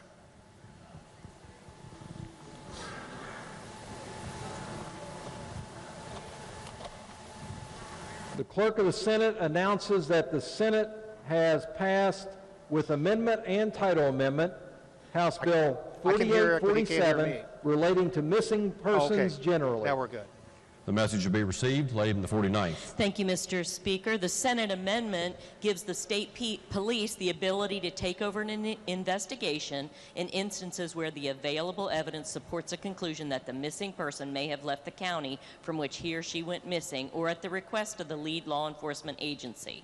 Additionally, the Senate amendment introduces an unrelated piece of technical cleanup, removing obsolete language and confirming the peacekeeping authority of police officers employed by the FBI's Criminal Justice Information Service Division facility located within the state. Reporter The Curtis title is Tate. amended in Just a conformity few with minutes these ago, changes, or and actually they for do not about 45 minutes, the House was debating House Bill 4025. Can you talk to me? They got off on a completely separate topic, but can you discuss for me just for a minute what that bill itself is about? Yes, House Bill 4025 would basically exempt what you call rare earth minerals or critical minerals from severance taxes, and the purpose of this would be to encourage the development of advanced battery technology in West Virginia. I can read you some of the type of minerals we're talking about: aluminum, arsenic, chromium, cobalt, graphite, lithium, manganese, nickel, titanium, zinc, the kinds of things that go into the batteries for electric cars, the kinds of minerals that are needed to produce storage batteries, to make renewable power more viable, because of course solar power only works when the sun is shining, and wind power only works when the wind is blowing, and these batteries would enable the storage of that electricity that's generated from those sources, so that it can serve in kind of a base load function, like what we would think of now as a coal-fired plant or a natural gas-fired plant. But those minerals are literally leaching out of abandoned coal mines or flooded coal mines that are coming into the streams, and this is an effort to be able to extract those minerals from the streams. So there's the dual benefit of cleaning up the streams and coming up with a useful product at the same time. That's exactly right. It does serve both purposes, and my understanding of the bill is that the exemption from the severance tax is not permanent, but it is a way to encourage the development of these kinds of battery technologies in West Virginia. So explain to me, just to bring us up to speed, they were discussing, the House was discussing an amendment had been added onto it for a completely different topic. As I understand, that amendment failed, or that they chose to, the House chose not to receive the bill with that extra amendment attached. So what has to happen, or what happens to the bill now? Well, my understanding is that it has to go back to the Senate for them to approve that changes. The Senate is the one that added this amendment. This amendment was originally a separate bill, I think, and it allows counties to leverage an up to 2% entertainment or amusement tax, perhaps for the purpose of funding their EMS and volunteer fire services, because in some of these smaller counties that have a lot of recreation areas, some of the events that they have, the amount of tourism that they have now, it's starting to burden their emergency services. So this was thought of as a way to help fix that. But as you pointed out, it's not terribly relevant to rare earth minerals. Delegate Brandon Steele, in fact, said something to the effect of, "Last time I checked, fun was not a rare earth mineral." Yeah, that was it was a made-for-TV line, but it was a good line. So now we have to wait and see what the Senate will do. They will receive this message back, and we have to debate whether they will be able to turn it around with that amendment removed, and turn it back around and get it back to the House to vote on again. So we'll have to see how all this shakes out and where it goes from here.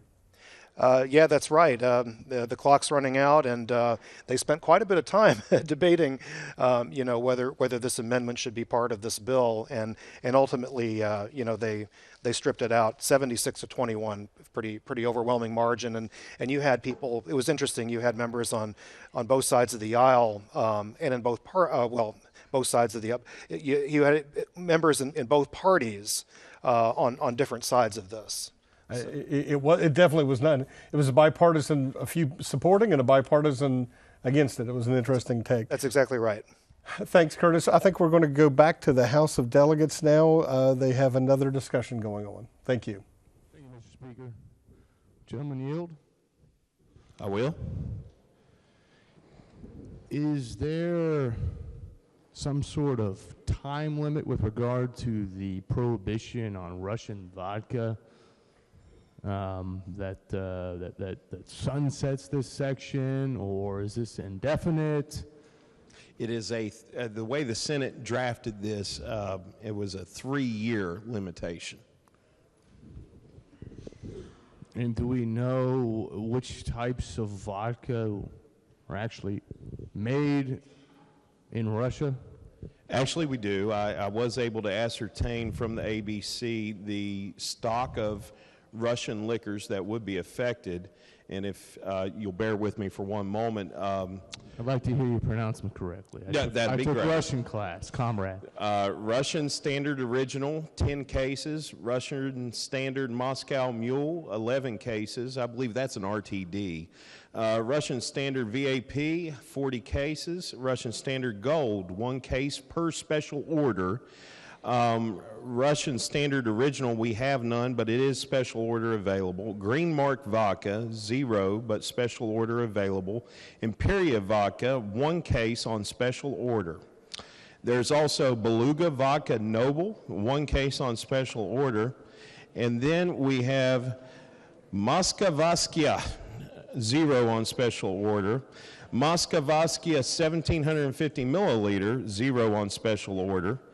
Moskavaskia 1,000 milliliters, 0 on special order. Okay, I get it. And then we have Hammer and Sickle Russian vodka. We got 9 cases of Hammer and Sickle. Hey, really? Yeah. This Russian vodka named literally Hammer and Sickle. I've never seen it. I'd like to, but I think we won't have a chance if this goes through. All right. Well, I appreciate that. No further questions from you. I'd like to speak to this briefly. I agree that you probably shouldn't drink Russian vodka. It tastes like crap anyway. You should probably pour it down the drain. And I'd also will concede that if we're going to prohibit it, at least this legislature should do it through statute, through the law, the way it's properly supposed to act in some sort of constitutional order, instead of some sort of decree by executive order. But, I would just caution us, because sometimes we can get into a sort of moral panic. And then suddenly, this moral panic over, say, this Ukrainian conflict, it builds and snowballs, and that can quickly mount into things that don't make sense. Like right now, for instance, there are trends throughout parts of the country that are calling not just to eliminate and ban, say, Russian vodka, but Russian authors, Russian novelists. Has anybody in here read War and Peace? Tolstoy? There's calls to ban Tolstoy. There's calls to ban Dostoevsky. Anybody ever read Crime and Punishment?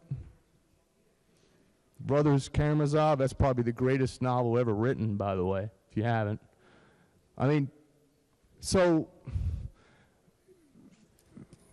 if we look back 20 years ago, everyone virtually agrees that the Iraq War was a huge disaster, a travesty, something that in our generation, really, there's no parallel.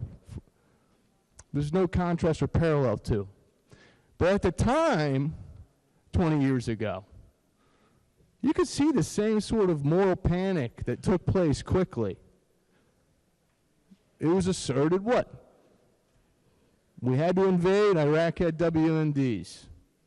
Freedom fries, anybody ever remember that? Freedom fries?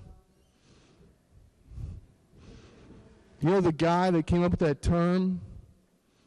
I mean, years later, 10 years ago, I mean, got on his knees and begged the Christ for forgiveness for what he had done by coming up with that term and trying to spread that sort of phenomena, because he realized that he was taking part in something that was he didn't understand fully, and there was a certain atrocity that came from that.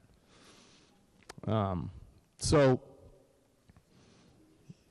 I just think sometimes that we should take a second and pause and recognize our own ignorance. And sometimes conceding our lack of knowledge is actually the prudent course. So, thanks. June the 10th, I got Kelly. Thank you, Mr. Speaker. Chairman yield. Thank you, Mr. Chairman, for yielding. Tell me, in your opinion, do you believe that Russian vodka is germane to non-intoxicating beer, wine, and liquor? It is a liquor. It is? Yes. Thank you. June the 37th, I got Pushkin's recognized. Thank you, Mr. Speaker. Would gentlemen yield? Okay. And what is the further amendment? The further amendment I will explain if the body accepts my motion. It's rather lengthy, and can you sum it up? Deals with some of these issues.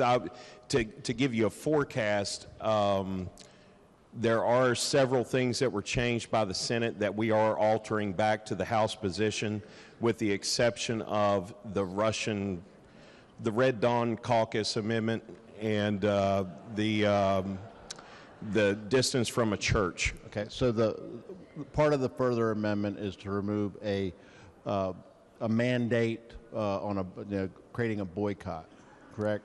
No. We would be leaving the boycott in. You're leaving the boycott in? Oh, yeah. Okay. Thank you. Gentleman the 46th, I got Burkhammer's recognized. Thank you, Mr. Speaker. One thing when the gentleman just mentioned that he forgot to say when he's saying we're not going to go back to what we passed about a church, that also pertains to the school. So now we have allowed, which we amended here on the House floor, if you remember, we were making sure that we weren't getting closer to schools and churches at 300 feet. We're now saying that that is 200 feet. And, and 100 feet isn't a lot to think about. But what we continually do down here in the 2 years that I've been here is chip away at these things. And whether it's alcohol or whether it's marijuana, these things that I just do not believe in, we continue to chip away at them. 100 feet at a time, one crime at a time, one piece of code at a time, we continue to chip away with that. And I have a serious problem with that.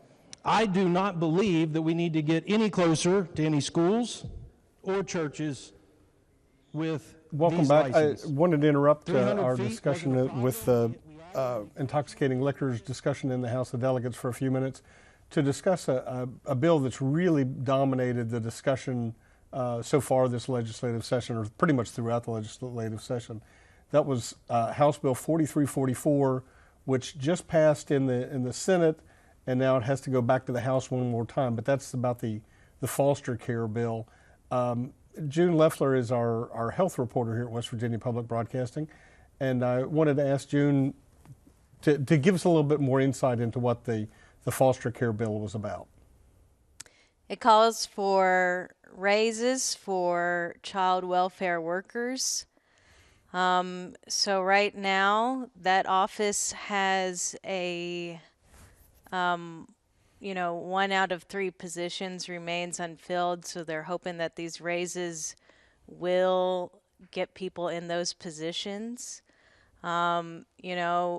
Every time that somebody is not in one of those positions, that increases the caseload for caseworkers in all of these different counties. Well, June, actually, let me back up 1 second. How many? Let's discuss the children who are in the foster care system. Give me some numbers. I don't know. I believe it was about 7,000 kids were in the foster care system in the state. I believe I remember hearing that. Maybe. Sure. So, if you're saying that number is 7,000, that includes kids that they're either with a set of foster parents, but they might not even be with parents. We know that some of these kids are living in out-of-state group homes, where we know those are not the best environments for them. Sure, but every one of those kids has a caseworker, a child protective services worker, and that's the crux of the matter. They're as you said, we're about a third of the positions statewide are unfilled for those caseworkers to care for those kids in foster care. Yes, so increasing wages, they're hoping will get those positions filled. And as we were just talking about the as it's gone back and forth throughout the session, they end up stripping some things out. They've put them back in. They're looking at upwards of 15% pay raise, I believe, for those CPS workers, right? Last I heard, it's been 15% this whole time. And then another thing that they're debating is, do we want to put money into having a dashboard that would monitor the intake process for these calls? Yeah, and I want to say the fiscal note for this is about $10 million this year and the next year and so forth. Moving forward, right? So it is a huge budget expenditure. And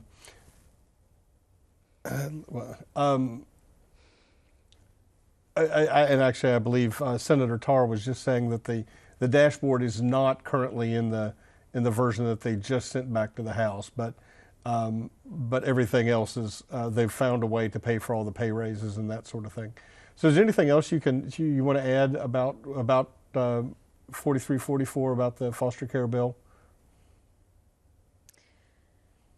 Well, we'll see how much this really helps the situation. First off, we'll see if a raise really does make people apply for these jobs and want to stay in these jobs long term. We're already in a worker shortage across the board, every single industry. And we're just starting out with base salaries that are so low in this state for state workers across the board. And these are just really difficult jobs. So we'll just see if that really solves the situation with staffing. And then beyond that, there's so many issues to deal with beyond that. Do we have enough foster parents?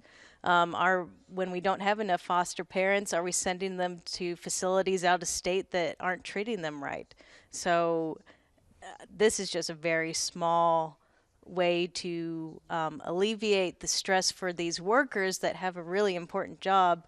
But as far as the whole issue, it's such a small part of it. Well, yeah, I mean, I think you touched exactly on the important question. It's more money. Will we get more people to apply, and will we get more people to stay? Because they have to be trained too. You just can't handle or just can't hire somebody straight off the street. They have to be social workers, licensed social workers with training and dealing with children in difficult situations. And it is every discussion I've heard throughout the session about this, everybody, whether Republican or Democrat, everybody concedes that this is a really difficult job and an important job for somebody to be filling, and we don't want this to fall by the wayside. So we'll have to watch. The House is we'll have to wait and see how this all shakes out. I was just reminded, actually, the budget for these raises is actually coming from other positions that are in the department that they've decided to collapse those roles rather than giving extra money to the DHHR. The governor and the secretary, the DHHR secretary, have guaranteed that there's enough money within their budget to fill those positions. I remember hearing some people question at the Senate level whether that would be enough as well, but we'll see how it all shakes out. But as with anything, with this is important just to watch and see what happens next. Absolutely. All right, thanks, June. As I understand it, the House is still discussing the 4848 relating to non-intoxicating beer, wine, and liquor licenses, and the Senate is still adjourned. So let's go back to the House to hear some more of that discussion. Is at 200 feet, but a school principal or superintendent could not consent for a licensee to be closer than the 200 feet, whereas a church could. And a university can consent. Is that correct also? That's correct. Okay, thank you. Thank you for clarifying. Question again is on the motion by the gentleman at 29th. Is there further debate on the motion? If not, those in favor of adoption of the motion will please say aye. Aye. Those opposed will please say no. Okay, the ayes appear to have it. The ayes have it. Chair declares the motion adopted. The question now is, shall the bill pass? Is there debate on the bill? Is there debate on the bill? If not, those in favor of passage of the bill will vote aye. Those opposed will... Gentleman 29th? Do we not have to vote on the amendment that I'm doing first? We do not. We just did. We did. We have concurred in the amendment with further amendment. Now the question is, shall the bill as amended pass? Is there further debate now on the bill as amended? If not, those in favor of passage of the bill will vote aye. Those opposed will vote no. The clerk will prepare the machine.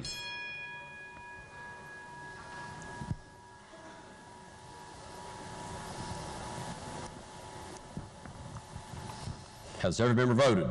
If so, the clerk will close the machine and ascertain the result. On that question, there are 58 ayes, 37 nays, and 5 members absent. A majority of members voting in the affirmative. The chair declares the bill passed. The clerk will please report the title. House Bill 4848 relating to non-intoxicating beer, wine, and liquor licenses. Are there further title amendments? If not, the title as amended by the House will be and remain the title of the bill. The clerk will please communicate the action of the House to the Senate. Next Senate message. The clerk of the Senate announces that the Senate has concurred in the House amendments with further title amendment and passed committee substitute for Senate Bill 6, establishing common law veil-piercing claims not be used to impose personal liability. The message will be received. Lady in the 32nd. Thank you, Mr. Speaker. The Senate only amended the title. Therefore, I move we concur with the. I move that the House concur in the Senate title amendment. The question is on the motion by the lady from the 32nd that the House concur in the Senate title amendment on committee substitute for Senate Bill 6. Is there debate on the motion? If not, those in favor of the motion will please say aye. Those opposed will please say no. The ayes have it. The chair declares the motion adopted. The question now before the House is, shall the bill pass? Is there debate on the bill? If not, those in favor of passage of the bill will please vote aye. Those opposed will please vote no. The clerk will prepare the machine.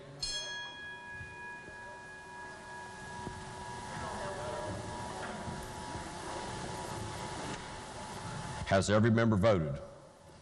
If so, the clerk will close the machine and ascertain the result. On that question, there were 77 ayes, 18 nays, and 5 members absent. A majority of members voting in the affirmative. The chair declares that bill passed. The clerk will please report the title. Committee substitute for Senate Bill 6, establishing common law veil-piercing claims not be used to impose personal liability. Are there further title amendments? If not, the title as amended by the House will be and remain the title of the bill. The clerk will please communicate the action of the House to the Senate. Is Lady from the 51st Lake of Flesh Tower seeking recognition? I was in my seat on the previous bill and pushed my vote, and when I walked across, I was told that my vote didn't register and I had voted green. That'd be on the passage of House Bill 4848? Yes. Okay, the clerk will please note the lady from the 51st vote on the passage of House Bill 4848 in the journal. Yes, the lady voted, that which should be recorded as voting yea. Clerk will report the next Senate message.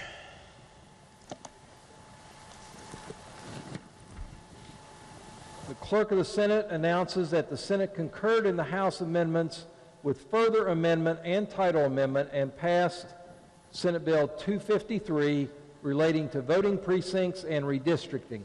The message will be received. Lady from the 49th. Thank you, Mr. Speaker. The Senate amendment and title amendment make a minor change to the bill to designate the Secretary of State as the legislature's agent to act on behalf of the legislature when interacting with the U.S. Census Bureau. Secretary of State has always been involved in this process, as its office maintains the state's district maps and it possesses the necessary technical expertise to assist the counties. Therefore, Mr. Speaker, I move the House concur in the Senate amendment and title amendment.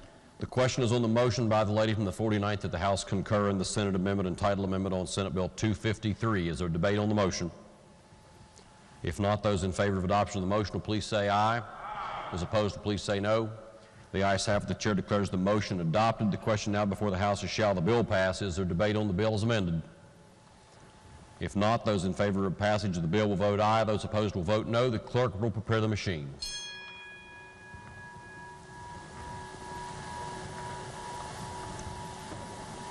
Has every member voted?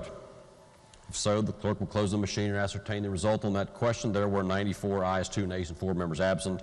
A majority of members voting in the affirmative. The chair declares that bill passed. The clerk will please report the title. Senate Bill 253 relating to voting precincts and redistricting. Are there further title amendments? If not, the title as amended by the House will be and remain the title of the bill. The clerk will please communicate the action of the House to the Senate. Next bill on Senate messages. The Clerk of the Senate announces that the Senate has concurred in the House amendments with further amendment and passed Committee Substitute for Senate Bill 312, authorization for Department of Revenue to promulgate legislative rules. That message will be received. Lady from the 49th. Thank you, Mr. Speaker. The Senate amendment gave the emergency rulemaking authority to the ABC for this Senate Bill 312. Therefore, Mr. Speaker, I move the House concur in the Senate amendment. The question is on the motion that the House concur in the Senate amendments on committee substitute for Senate Bill 312. Is there debate on the motion?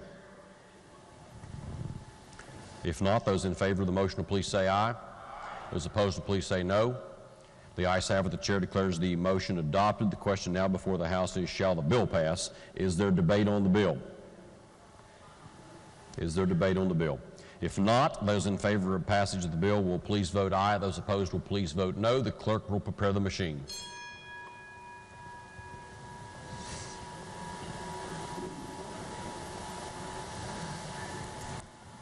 Has every member voted? If so, the clerk will close the machine and ascertain the result on this question. There are 91 ayes, 6 nays, and 3 members absent. A majority of members voting in the affirmative. The chair declares the bill passed. The clerk will please report the title. Committee Substitute for Senate Bill 312, authorization for Department of Revenue to promulgate legislative rules. Are there further title amendments? If not, the title as amended by the House will be and remain the title of the bill. The clerk will please communicate the action of the House and the Senate. Lady from the 49th. Thank you, Mr. Speaker. I move the bill take effect July 1, 2022. Question is on the motion by the lady from the 49th that the committee substitute for Senate Bill 312 take effect July 1st, 2022. Those in favor of the lady's motion will please vote aye. Those opposed will please vote no. The clerk will prepare the machine.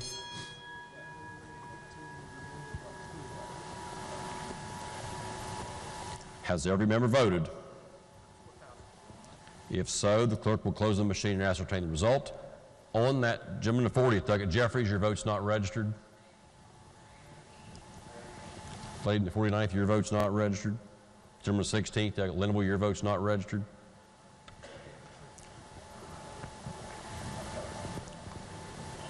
All right, the clerk will close the machine and ascertain the result. On that question, there are 95 ayes, 1 nay, and 4 members absent. 2/3 of members elected voting in the affirmative. The chair declares the bill effective July 1st, 2022. The clerk will please communicate the action of the House to the Senate on committee substitute for Senate Bill 312. Next Senate message.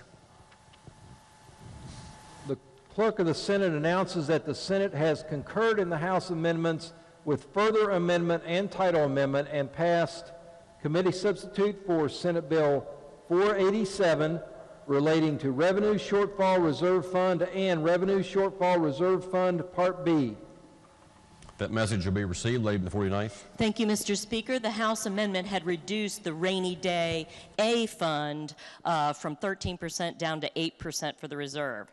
Then since that time, we were informed by the bond rating agencies that a combined balance of rainy day and B set at 20% would be preferable. Therefore, Mr. Speaker, I move that we concur in the Senate amendment. The question is on the lady's motion that the House concur in the Senate amendment on committee substitute for Senate Bill 487. Is there debate on the motion? Gentleman 36 Doggett Rowe.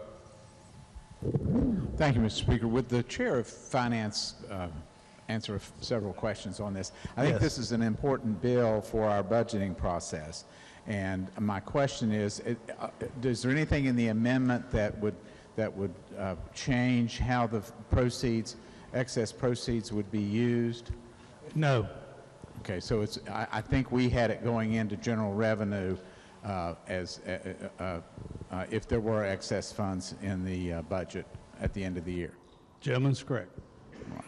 And again, there's what the Senate has passed over back to us is what we were anticipating. And I support it wholeheartedly. Thank you, sir.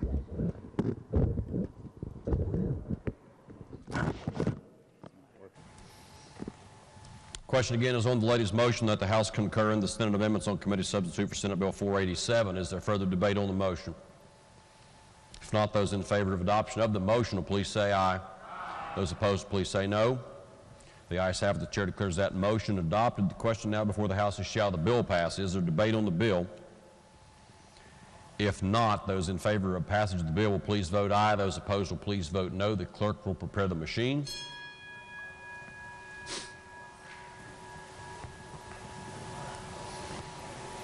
Has every member voted? If so, the clerk will close the machine and ascertain the result on that question. There are 98 ayes, 0 nays, and 2 members absent. A majority of members voting in the affirmative. The Chair declares that bill passed. The clerk will please report the title. Committee substitute for Senate Bill 487 relating to Revenue Shortfall Reserve Fund and Revenue Shortfall Reserve Fund Part B. Are there title amendments? If not, the title as read by the clerk will be and remain the title of the bill. The clerk will please communicate the action of the...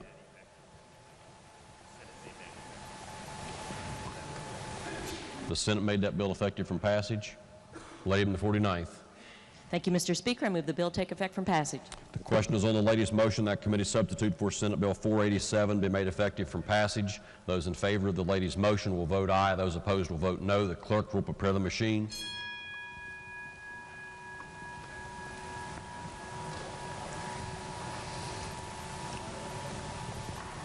Gentleman, the 42nd, your vote's not registered. Has every member voted? If so, the clerk will close the machine and ascertain the result. On that question, there were 98 ayes, 0 nays, and 2 members absent, 2/3 of the members voting in the affirmative. The Chair declares that bill effective from passage. The clerk will please communicate the action of the House to the Senate on committee substitute for Senate Bill 487. This time, the Chair will recognize the gentleman at 29th, Delegate Steele, to present a conference committee report on House Bill 4097. 42nd, your vote's not registered. Ladies and gentlemen, the Senate has returned, so we're going to shift over there to see what they have going on now that they've come back from their recess. Chair hears none. Senior Senator from the 17th.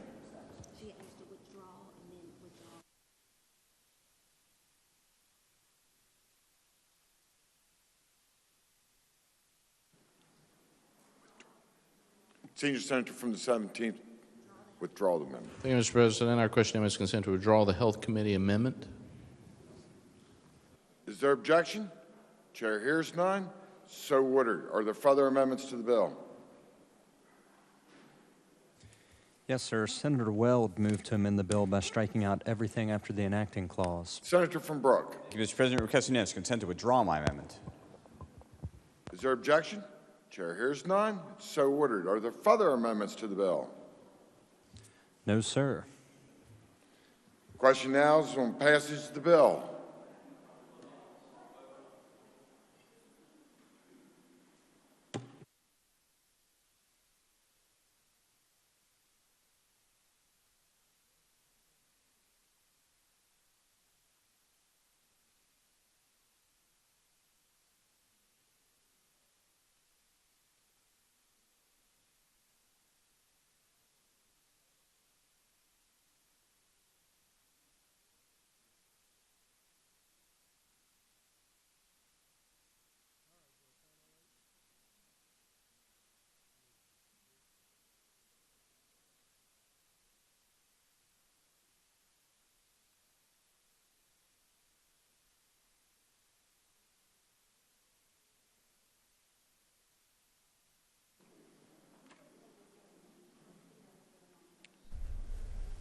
This is House Bill 4607 that the Senate is currently looking at.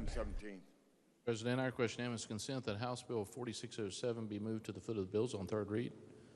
Is there objection? Chair hears none. So ordered.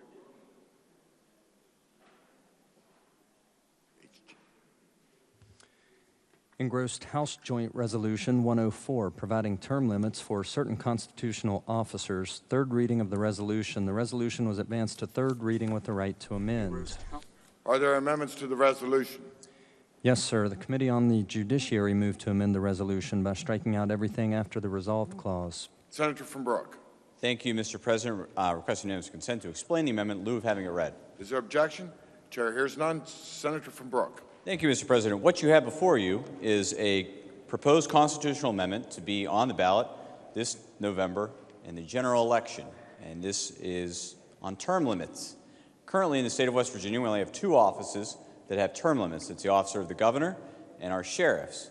And so the proposed amendment that we have here would put term limits on all of our statewide elected offices, our constitutional officers, and that includes the Secretary of State, the State Auditor, the State Treasurer, the Attorney General, and the Commissioner of Agriculture. And Mr. President, what it would propose is that after January 1st, 2025, that the individuals who hold those offices shall serve not more than 3 consecutive terms in those offices.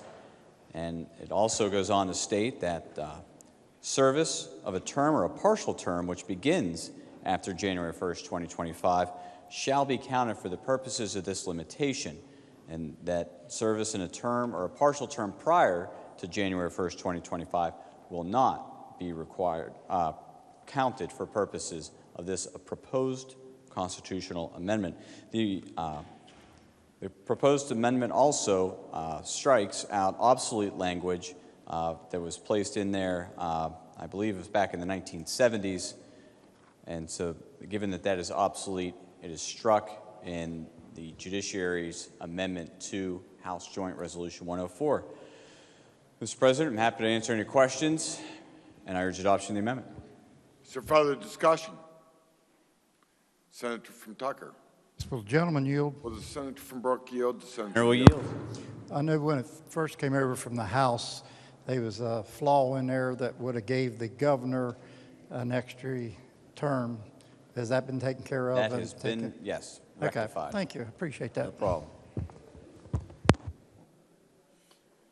Is there further discussion? If not, the question before the Senate is adoption of the amendment offered by the Committee on the Judiciary. All those in favor say aye. Aye. Those opposed, no. The ayes appear to have it. The ayes do have it. I declare the amendment adopted. Are there further amendments to the resolution? No, sir. The question now is on adoption of the resolution. Is there discussion? If not, the question is on adoption of the resolution. The question before the Senate shall be the resolution be adopted. All those in favor will vote yea. Those opposed will vote nay. The clerk shall prepare the machine.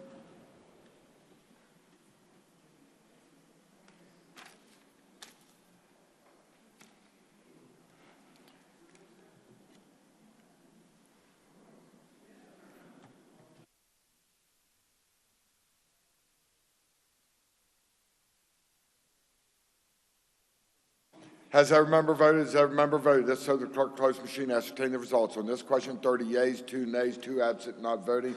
More than 2/3 of those elected to the Senate having voted in affirmative, I declare the resolution adopted. The clerk has a title amendment. Committee on the Judiciary moved to amend the title of the resolution.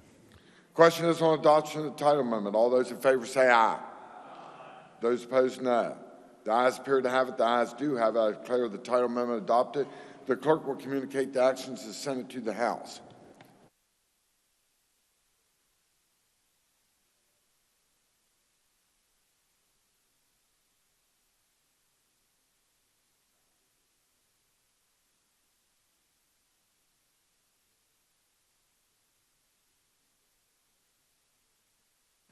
Senator from Morgan. Thank you, Mr. President. I request unanimous consent to introduce a resolution from the floor.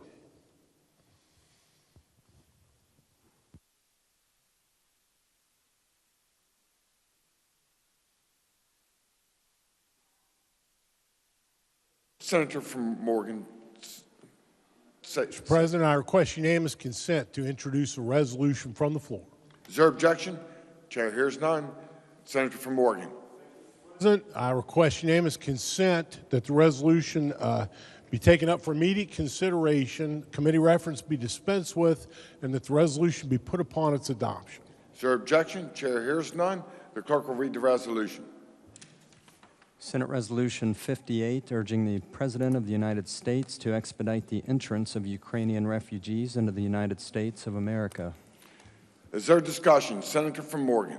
Thank you, Mr. President. Very briefly, yesterday in a moving remarks in the rotunda, the governor talked about the terrors and horrors of the war in Ukraine, the aggression against the Ukrainian people, and I have to credit the Vice Chair of Judiciary, the Senator from Brooke, for the idea behind this. This resolution, Mr. President, says that the United States stands with the people of Ukraine, that West Virginia stands with the people of Ukraine, and that acknowledges the horrors of Russia's war of aggression against the Ukraine is causing hundreds and thousands of Ukrainian citizens to be displaced from their homes. And this resolution, if adopted, it says the citizens of West Virginia are ready, willing, and able to do their part in this humanitarian crisis for the people of Ukraine. And be it resolved, we're asking the President of the United States to act with all possible dispatch to make available to Ukrainian refugees entrance to the United States of America. And we're saying that the President of the United States, we want him to understand that the citizens of West Virginia are ready, willing, and able to welcome hundreds of thousands of Ukrainians to the state of West Virginia as new residents of the Mountain State. And the resolution, if adopted, would be sent to the President of the United States and our congressional delegation. Mr. President, I urge adoption. Is there further discussion? Senior Senator from the 6th. Thank you, Mr. President. I rise in support of this resolution. I had a friend of a friend that was actually in Ukraine, trapped during all this, and they were very scared and asked if I could do anything. So I contacted my congressional delegation and their staff in D.C. and found out a lot about the situation. Each one of them, some gave me a link for them to register on. Some gave me a phone number. But the State Department had teams set up on the Ukrainian border, and it was a way of locating these people that were there trapped and wanted out. So this is just another way to take care of those people, Mr. President. I urge adoption. Further discussion. Senator from Brooke. Mr. President, the latest numbers as of yesterday were that 2.6 million people have had to flee Ukraine as a result of the war that is occurring there right now. Vladimir Putin's naked war of aggression that is completely of his own doing. And I've also talked on the floor of how my wife and I became friends with a Ukrainian family that moved here about 5 years ago, and just how well they have integrated into the city of Weirton and the state of West Virginia and really become a part of the community. And thinking about that and thinking of if we attracted more people like that from Ukraine, what that would do to West Virginia and how that would make us better as a state. Because I think that those who have been forced and displaced from their homes because of the war there, they would have so much to give, and we would have so much to gain from having them here. And I think it's very important to send that message that West Virginia is open and would welcome those who wanted to call West Virginia their home, just as my friends did several years ago. And so I think it's a very important resolution for us to put out into the world and say that West Virginia would be a place that would welcome you. Thank you, Mr. President. Senator from Harrison. Thank you, Mr. President. You know, West Virginia should be open to all peoples, and I think we are. And this resolution, you know, has a lot of visual importance to show that West Virginia is open to all people, but particularly when they need it the most, when they have no place else to go. And you know, I've stood up here many times and said those who failed to know history are doomed to repeat it. And take a second and think about our failures in the past, that during World War II, when Adolf Hitler first began to push Jews out of Germany and then out of the occupied territories, we refused to take them in. Many in the United States said we didn't want them. Or when Vietnam crashed and people were up in arms about Vietnamese coming here. Not too long ago, the Afghans, when the Taliban took over Afghanistan. Our failures to step up and to be the country of immigrants that we are. None of us came here. I don't care if you think your family's been here for 200 years plus. None of us came from here. We all immigrated here. And that's what makes our country great. Because if you go to the Ukraine, they're all Ukrainians. If you go to Germany, they're all Germans. If you go to France, the vast majority of them are French. Only in America do we all come from somewhere else. And you got to think about that. Why we, despite all of our flaws, all of our arguing internally, we're the greatest country on earth because our door is always open to your tired and your poor. And that's what makes us the great. And Mr. President, I just read all the updates on Ukraine and what those folks are going through. That's a first-class country where their people were living great lives. It's not some war-torn place that we can just forget about. They lived a good life until the Russians invaded them. And this is a great resolution for our state to show them that we would like to have them here. I'm a yes vote, Mr. President. I urge everybody else. And I ask for the yeas and nays. So further discussion, further discussion. Senator from Greenbrier. Thank you, Mr. President. I'd like to share just quickly a word of scripture. This comes from Leviticus. Alien in Hebrew means immigrant. The alien who resides with you shall be to you as the citizen among you. You shall love the alien as yourself, for you were aliens in the land of Egypt. I am the Lord your God. West Virginia, in my experience, is the most hospitable place I have ever been.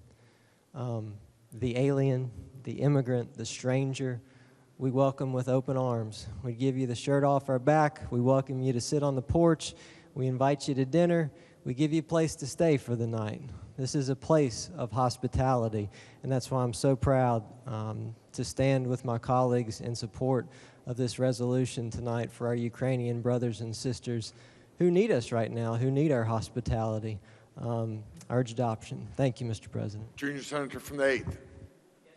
I ask unanimous consent that the remarks made by the Senator from Greenbrier, the Senator from Harrison, the Senator from Brooke, the Senator from Morgan, and the Senator from the 6th be published in the appendix of the journal. Is there objection? Chair hears none. So ordered. Are there further discussion? If not, the question before the Senate is adoption of the resolution. All those in favor, the roll call's been demanded. Demand sustained. Demand is sustained. All those in favor vote yea. Those opposed will vote nay. The clerk shall prepare the machine.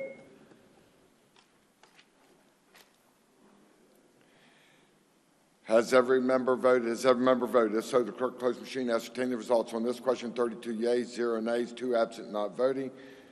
More than a majority of those present and voting having voted in the affirmative, I declare the resolution adopted. Are there further resolutions?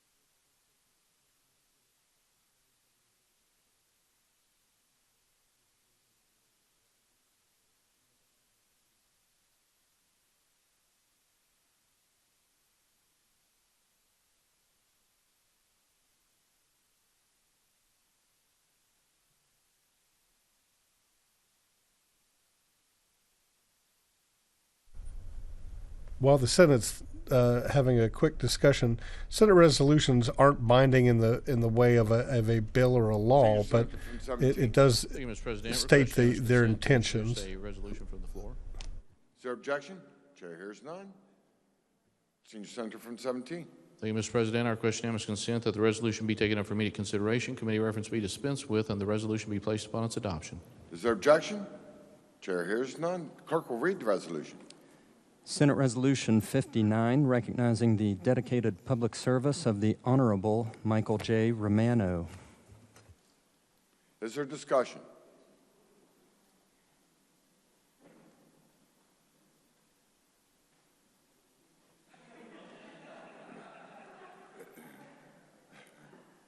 I'm feeling compelled to come from the podium myself. Senator from Morgan. Thank you, Mr. President. I rise in support of the resolution. I have to say I'm very sorry to see my friend go. This institution's loss will be to the gain of the citizens of Harrison County, I'm sure, who will be happy to have him back. But I want to say this about my friend from Harrison County. His fingerprints are on all kinds of legislation.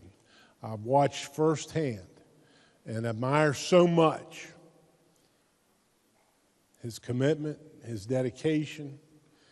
He is indefatigable. He has worn me into exhaustion, Mr. President, on so many occasions, I can't tell you. But I know in my heart how much he loves the state of West Virginia. And I've watched him demonstrate it in his work here, in committee, and on the floor of the Senate. You know, I have friends outside West Virginia, and they asked me about service in the legislature, and they said, is it like in Washington, everybody hates each other? And I said, no, it's not like that here. It's never been like that here, and it will never be like that here. And we fight, Mr. President, but we fight like brothers and sisters who love each other and who love this great state that we had the honor and privilege of serving together. And so I rise in strong support of this resolution, recognizing the service of my friend, the senator from Harrison County. Senior Senator from the 6th. Thank you, Mr. President. I've served all 8 years on judiciary with the senator from Harrison, and 6 of the years I sat beside of him. And there's hardly any topics we agree on, but we always agree to disagree, and we have a great time debating. And I always like to tell him my story about when I get up in the morning and my 2 feet hit the floor, I'm making the decisions on what I do. He likes to give me a hard time about that.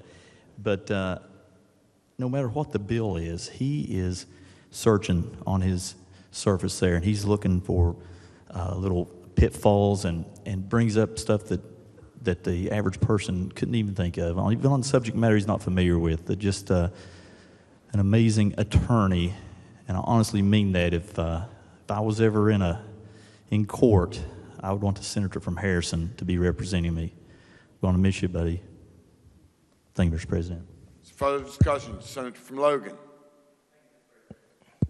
Thank you, Mr. President. You know, this is only my second session serving with the gentleman, and it's been interesting.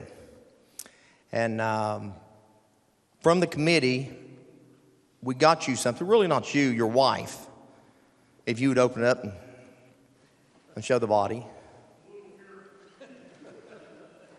We all know how you enjoy talking, and you're going to have a lot of extra time at home, so we got your wife a pair of socks so she could stuff your mouth.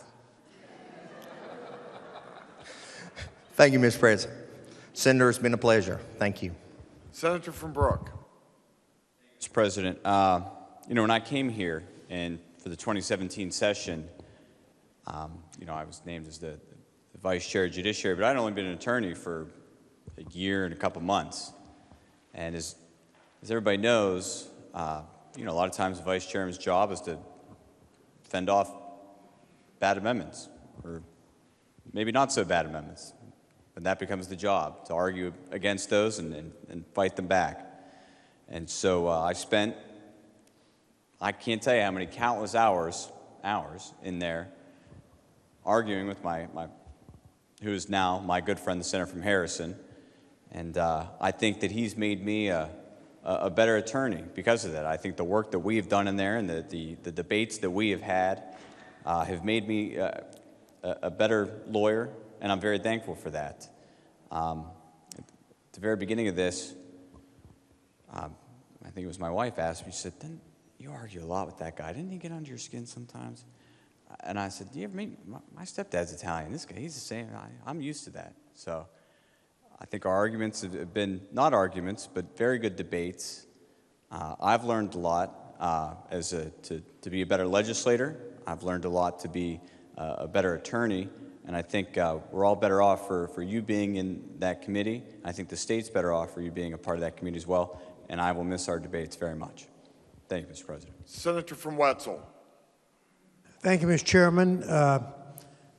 When I came here six years ago, was on judiciary, I said, "Who's this guy sitting on the other side over there?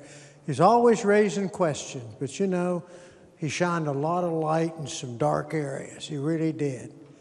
And he was such a pain in my, you know what, with all these bridge naming resolutions.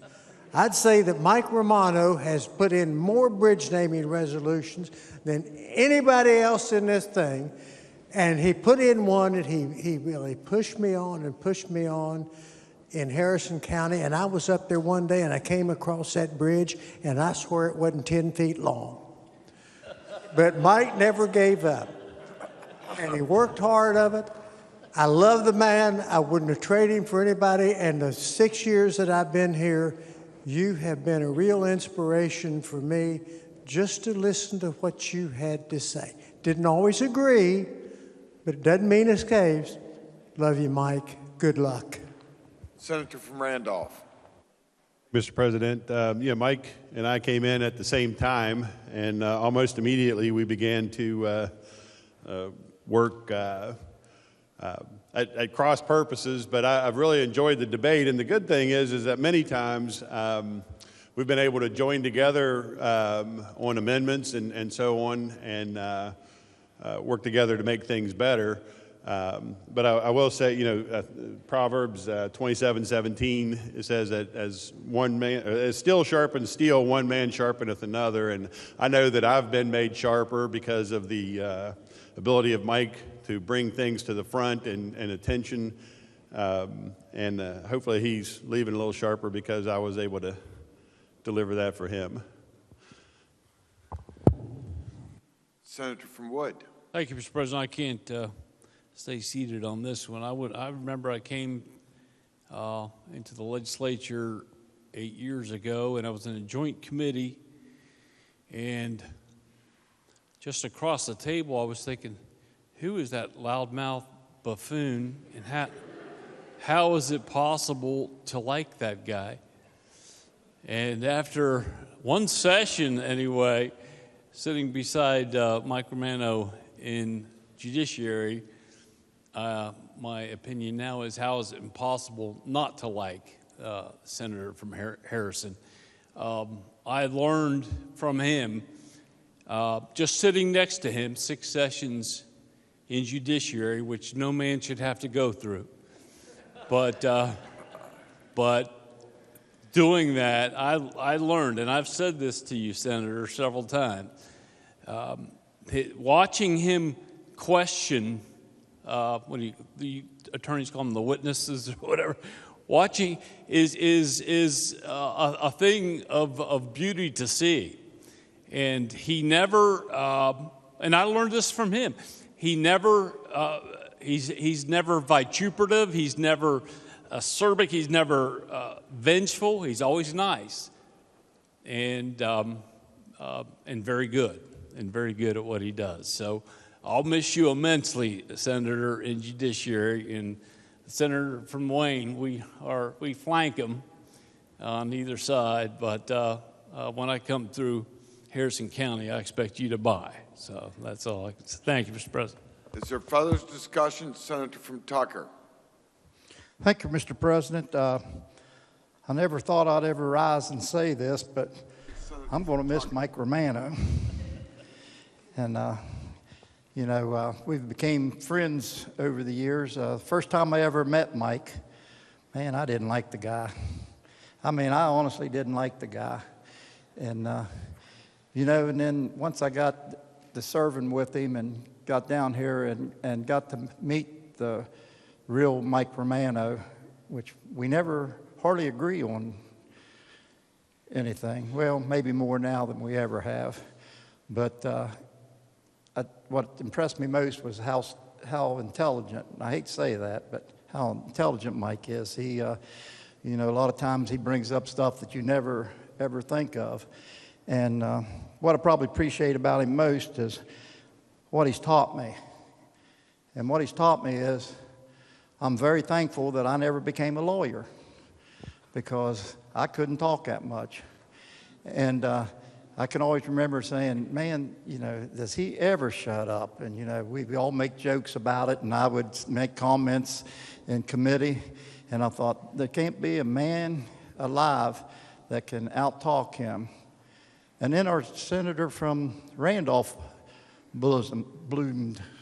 And I have to say it, Mike, you're second place now. And I'm truly going to miss your conversations, our debates, and you've become I consider a good friend. Still don't agree with you on a lot of things, but I respect you. You've always been respectful, and you've taught me a lot, mostly patience, but you have taught me a lot, and I appreciate you, and I value our friendship. And good luck in the future. Senator from Mercer. Thank you, Mr. President. I hope Mike doesn't mind me telling this story.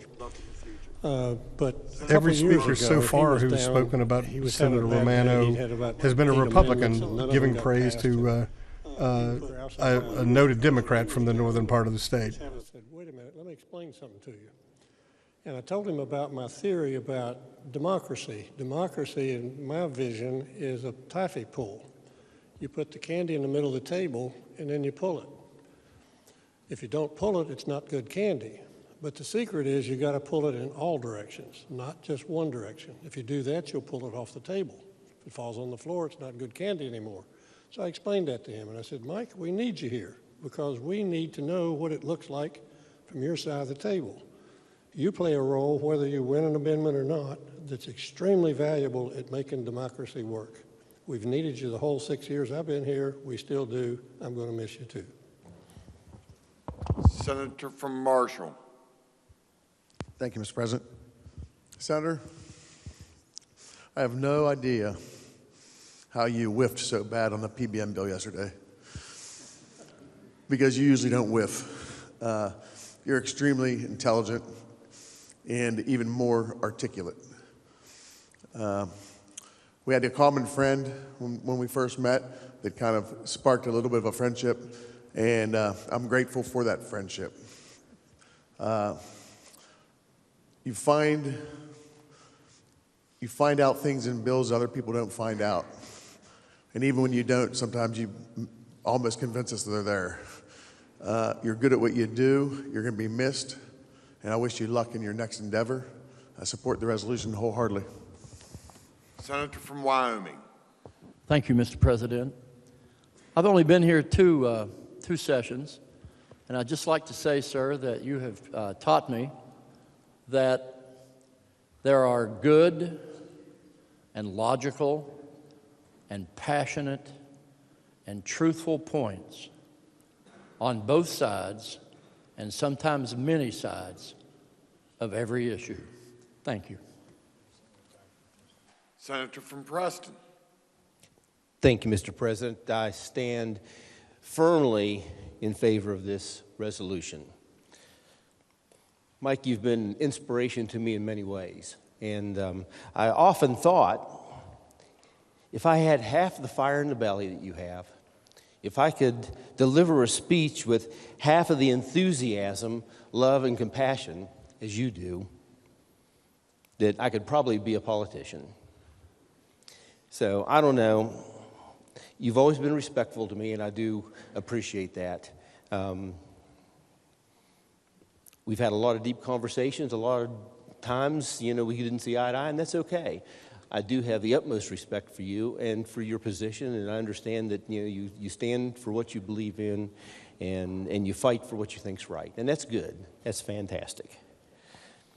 I wasn't even sure that you were going to be leaving until a couple days ago as I rode in on the east side of the Capitol with my wife. I noticed there's a for sale sign in front of the smokehouse. I said, that must be the sign of the times. And certainly we are going to miss you. Thank you, Mr. President.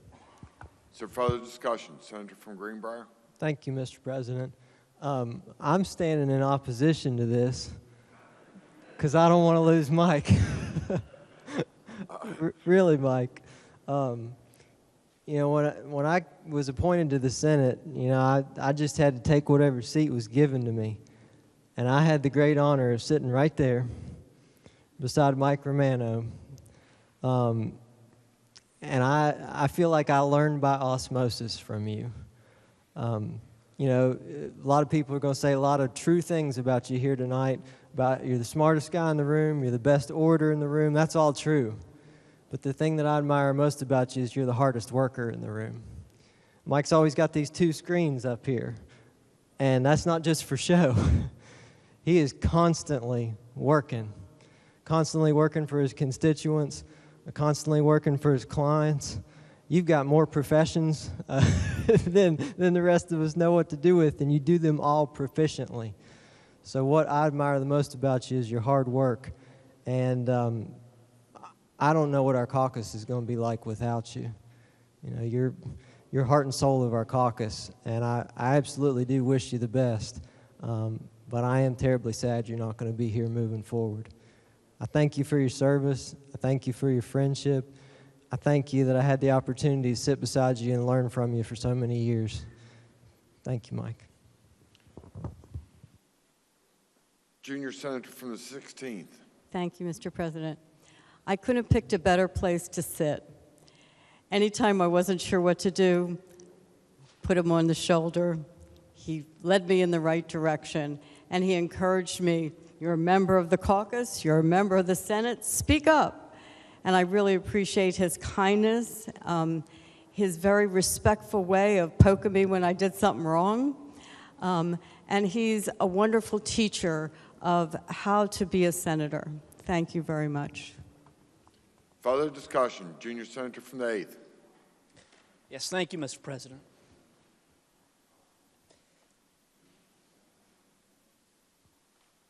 I didn't want to get up because I didn't want to just fall apart. But I will say this. Everything that everyone has said is true. Mike is one of the smartest people I've met. The ability to take information and condense it. That's the art of law. Few people have that talent. But what I'm going to miss is the heart. When he advocates, it's because he believes it. He really believes it. That's hard to replace. That isn't always true. We are blessed to have you. The people of West Virginia have been blessed to have you. The chairman of Judiciary is right. Your fingerprints are on all types of law and legislation considered and that became law.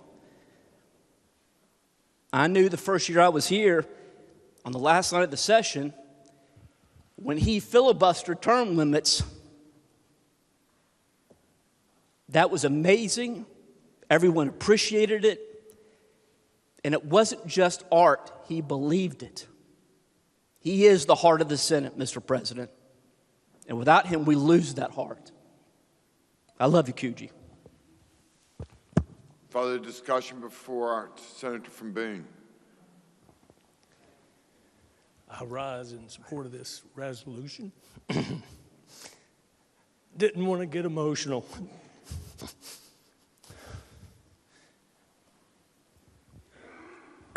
I wish that my good friend would have been in here when we were in the majority. Didn't happen. He got here just when it flipped. But I have learned a lot from Mike. You've got the heart the size of Texas, but we're going to miss you.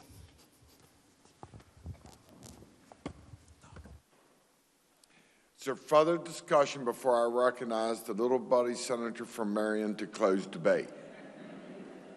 Senator from Marion, you close debate. Thank you, Mr. President. I wasn't expecting this to come tonight, so I don't know what I'm going to say. I guess I'm going to begin by saying I'm homeless now.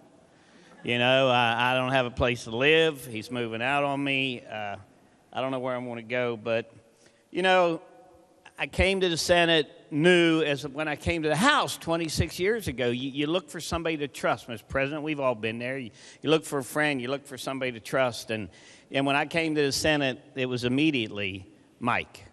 And, you know, he asked me to move in with him. And we were always good friends, and we became great friends, and we fuss and we argue all the time. You know, I haven't made my bed for 60 days, and that drives him crazy. Just absolutely drives him crazy.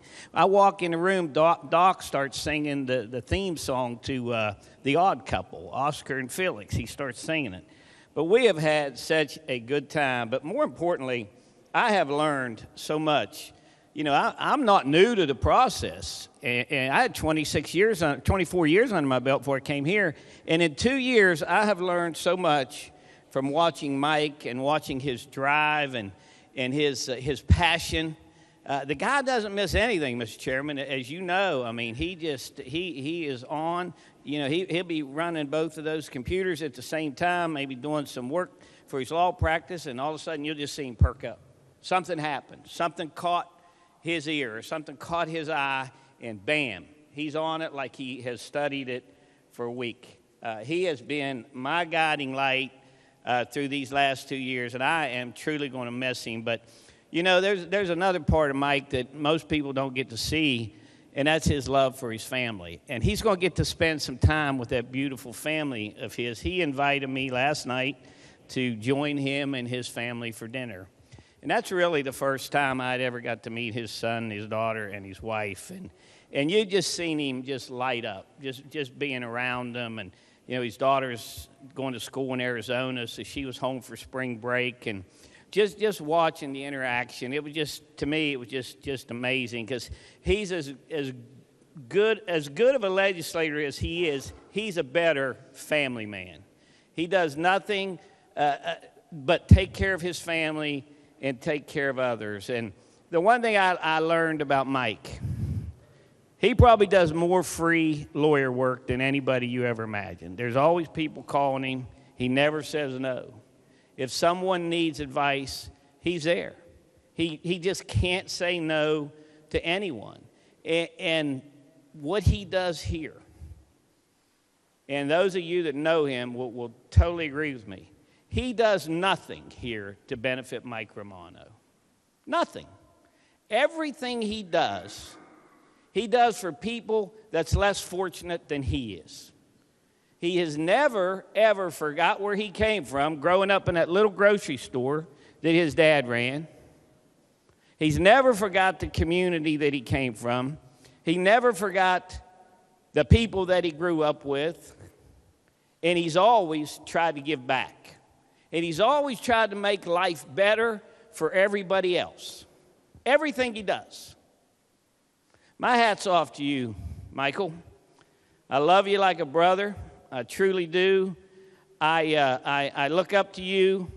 Don't say I look up to most people, because I figure that's coming. But I do look up to you and your integrity and your passion, your drive, your love for others, and your love for your family. Going to miss you, brother.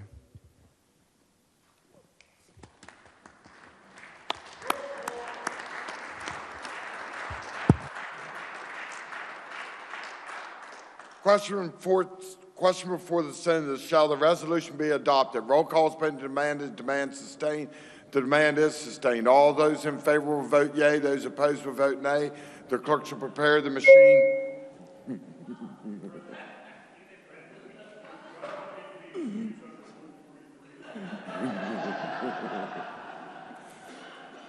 Don't get me in the position of not recognizing anybody again. Has every member voted? Senator from Harrison, how do you vote? Has every member voted? Has every member voted? If so, the clerk close the machine, ascertain the results on this question. 31 yeas, 0 nays, 3 absent, and not voting. More than a majority of those present voting having voted in the affirmative, I declare with pride the resolution adopted.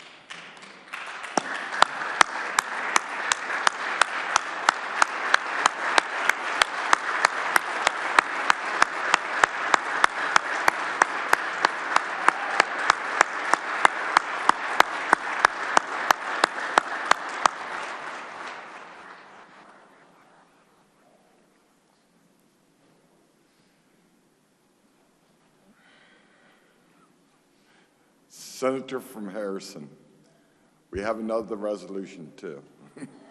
Well, Mr. President, this is where I start filibustering, so everybody just sit back. No, I just want to say that I want to thank everybody. It was very unexpected. I should have expected it. I mean, it's my last night, but it was very unexpected.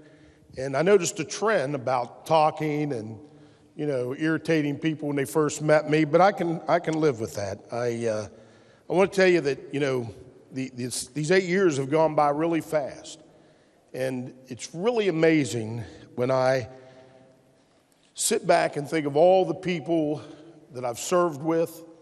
And I mean, there were so many people that were so much better than me and so much more important to the state. And a lot of you missed a lot of them. My buddy Doug Facemeyer, who sat there for so long, and, Herbie Snyder and Ron Miller and Bill Laird, and I could go down the list. I mean, Mike Hall and my buddy Kenny Mann and Roman sat there for so many years, and Doc was here when I got here, and, just so many great people. Corey and, President Cole was a great guy to start out with. He was new when I got here, and then Mitch was up there, and, what a joy it was to have Mitch. And, sometimes you got to watch what you wish for. And now, Craig's been great, too. Craig's my friend, and I've been so proud to serve with all of you. But, I just want you to know that, I consider everybody in here, my close friend. We're brothers and sisters. I told somebody today, I think it was you, Senator Nelson, that, we're in a fraternity that most adults never get to belong to again, because, we're just happen to be in the same place at the same moment in time, being a part of history.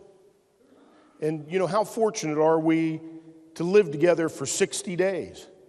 I mean, I know we hate it sometimes, and sometimes we lament it, and we're away from our families and away from our work and away from our homes, but it's really neat to come here. Look where we're at.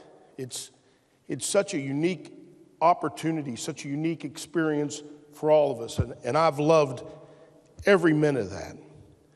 And the only thing I will say to all of you, all my friends, is continue to treat each other with civility and respect, because when we lose that, we quit benefiting the state, we quit benefiting ourselves, and we most of all quit benefiting each other. I would not be able to survive this place if I didn't have all of you. And all of you drive me crazy at different moments and times, some of you a little more than others. But I love you, all of you. And the fact that we're here in this moment, in this place, truly means we're blessed. And I just want to remind you to always remember that none of us know it all. And none of us have ever really had to suffer and go without anything. And you got to remember those people and help lift them up. That's what we need to do, is help lift those people up that can't lift themselves up. That's our job. That's what we're put on earth for. And you've heard me say it 1,000 times, whether you live to be 8 or 88, life's short. And it doesn't make a damn bit of difference what you do here for yourself, but it can make a real difference for the people who benefit from what we do, as long as we remember that little notion that we're not making a name for ourselves, that the love of money and power isn't going to get us into heaven, and it sure isn't going to go with us when we die. You're all my friends. Mr. President, you've been my friend since I got here. I look around, Ryan, I've had such a great time dealing with all of you and debating all of you. And Mikey, there's nobody I love more than Mike. He's the exact opposite of me. And I'm going to make it down for an interim, but I'm going to miss this. And Senator Trump, you are my very good friend. And all of my brothers over here on my side of the caucus, I tell everybody when Facemeyer got beat, had to find a replacement, and I looked and found Mikey Caputo, and he just came up about 6 inches short. But again, I consider all you my friends, consider you my brothers and my sisters, and I just look back here, I have no more respect for anybody than Bill Hamilton, and I have no more respect for anybody than I do all of you.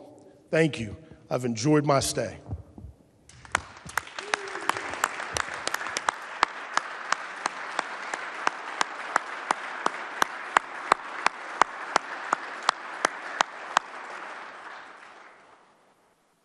Senior Senator from 17. Mr. President, I request unanimous consent that the eloquent remarks by our senator from Harrison be printed in the appendix of the journal. Is there objection? Chair hears none. So ordered. Senior Senator from 17. Thank you, Mr. President. Unanimous consent to introduce a resolution from the floor. Is there objection? Chair hears none. So ordered. Thank you, Mr. President. I request unanimous consent that the resolution be taken up for immediate consideration, committee reference be dispensed with, and the resolution be placed upon its adoption. Is there objection? Chair hears none. The clerk will read the resolution. Senate Resolution 60, recognizing the dedicated public service of the Honorable Dave Seipold. Is there discussion? Senior Senator from 17. Thank you, Mr. President. I learned my lesson from the last one. You didn't see me in time, and I'm glad you didn't, because of the lump in my throat, I probably wouldn't have been able to speak, and so that's clear a little bit. So before I get a second one, I want to talk about our good friend, Senator Seipold. He was the first senator that I met when I was first running to come here, and he invited me to come up and have a constituent meeting, and I was impressed from the first moment I saw him. The guy has been a class act. He's been a mentor. He has... Ladies and gentlemen, don't need to get away from the resolution honoring Senator Seipold, but we're going to switch back over to the House of Delegates now. They're receiving Senate messages and taking on business. So let's shift over to the House of Delegates for a while. For an applicant having direct and specific knowledge versus reasonable belief. It also clarified that an individual's mental illness was if caused by a physical condition or disorder, the hospitalization would not negatively impact the rights of that individual. And finally, it requires DHHR to reimburse the sheriffs and the Department of Corrections for actual costs. Therefore, Mr. Speaker, I move we concur with the amendment and the title amendment. Laban, the 49th, moves that the House concur in the Senate amendments and title amendments on committee substitute for House Bill 4377. Is there debate on the motion? Is there debate on the motion? If not, those in favor of adoption of the motion will please say aye. Those opposed will please say no. The ayes have it. The chair declares the motion adopted. The question now before the House is, shall the bill pass? Is there debate on the bill? Is there debate on the bill? If not, those in favor of passage of the bill will vote aye. Those opposed will vote no. The clerk will prepare the machine.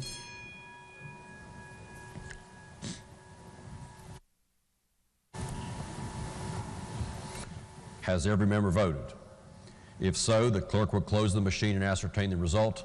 On that question, there were 97 ayes, 0 nays, and 3 members absent. A majority of members having voted in the affirmative, the chair declares that bill passed. The clerk will please report the title. Committee substitute for House Bill 4377 to update the involuntary commitment process. Are there further title amendments? If not, the title as amended by the House will be and remain the title of the bill. The clerk will please communicate the action of the House to the Senate. Next Senate message.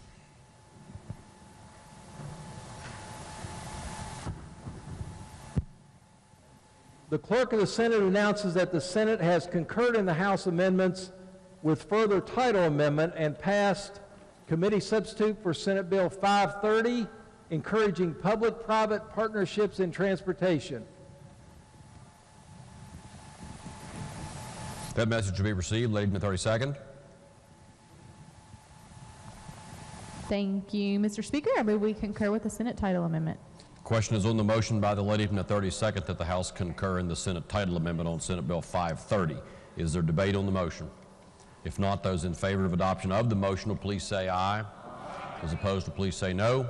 The ayes have it. The chair declares the motion adopted. The question now before the House is, shall the bill pass? Is there debate on the bill? If not, those in favor of passage of the bill will vote aye. Those opposed will vote no. The clerk will prepare the machine.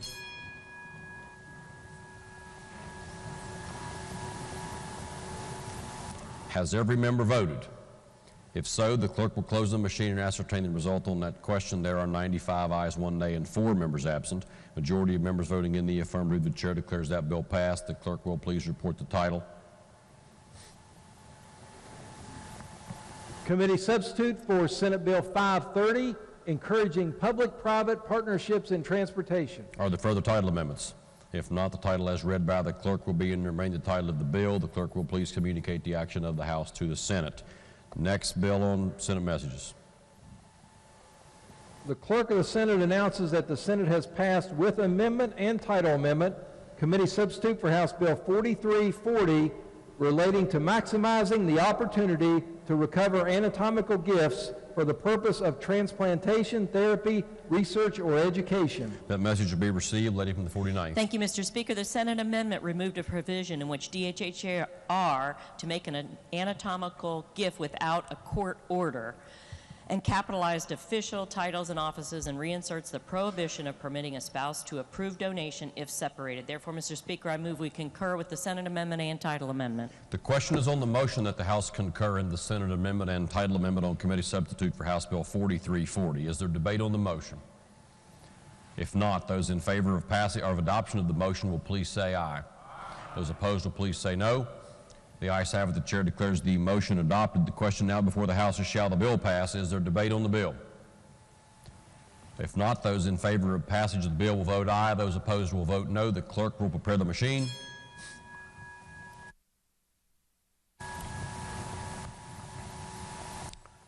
Has every member voted?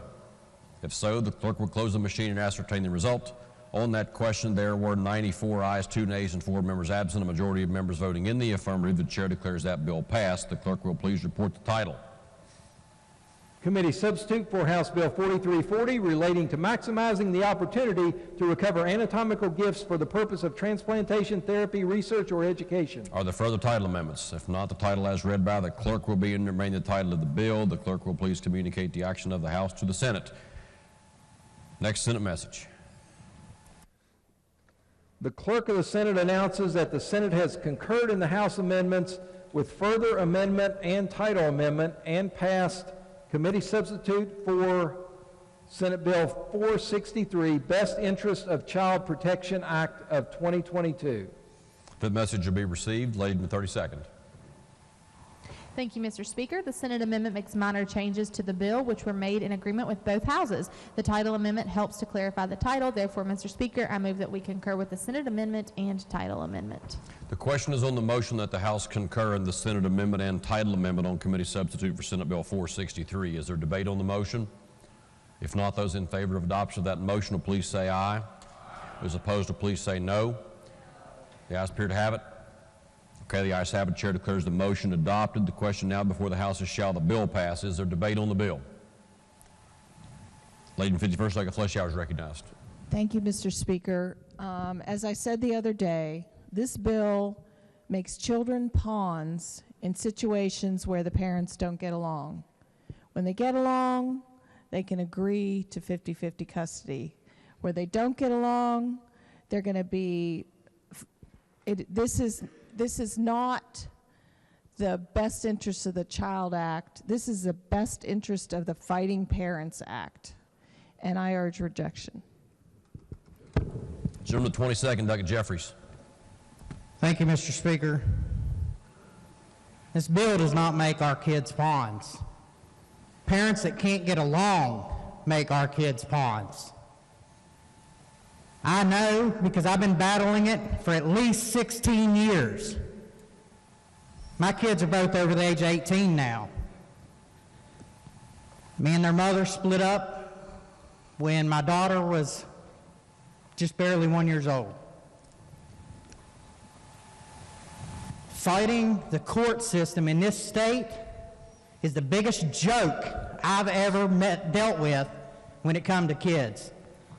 Because most of these judges don't have the best interest of the child at heart.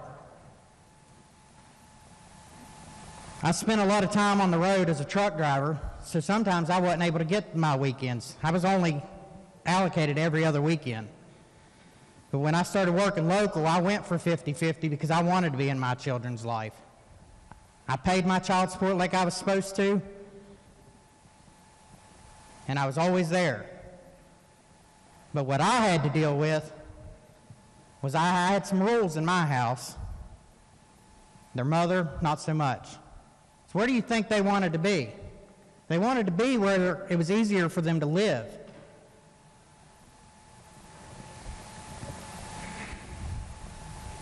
Their mother, even though their stepdad is a great man, and I'm proud that he's there and he's raised them and helped me raise them, but she physically had my kids calling their stepdad Dad. Even though I was in their life, I was always there, always talking to them.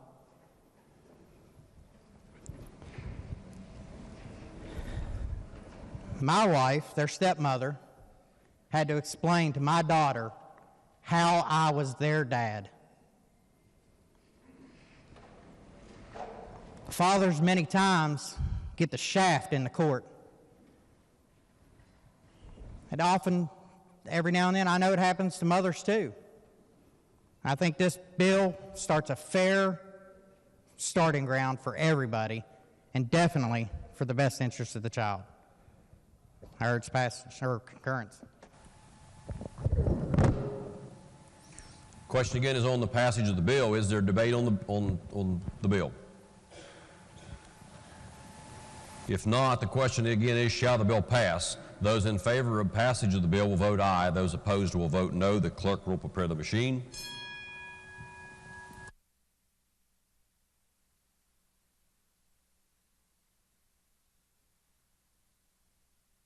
Has every member voted? If so, the clerk will close the machine and ascertain the result on that question. There were 82 ayes, 14 nays, and 4 members absent. A majority of members voting in the affirmative. The chair declares that bill passed. The clerk will please report the title.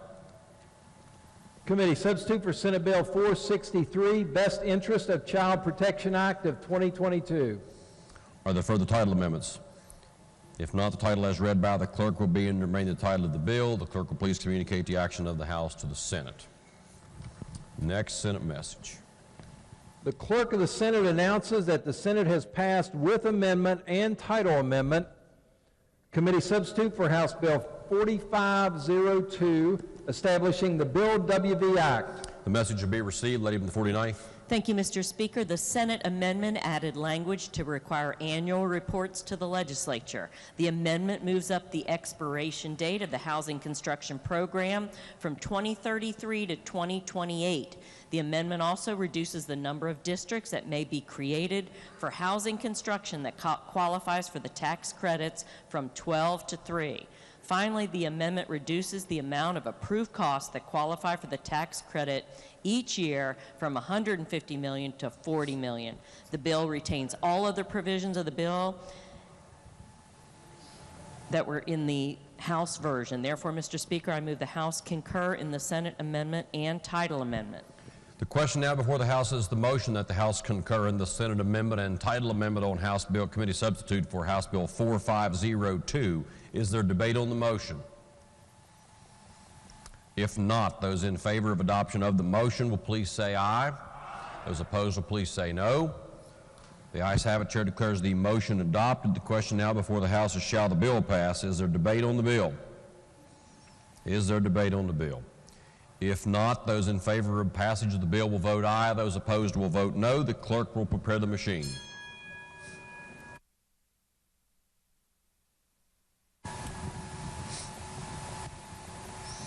Has every member voted? If so, the clerk will close the machine and ascertain the result on that question. There were 86 ayes, 10 nays, and 4 members absent. A majority of members voting in the affirmative. The chair declares that bill passed. The clerk will please report the title. Committee substitute for House Bill 4502, establishing the Bill WV Act. Are there further title amendments?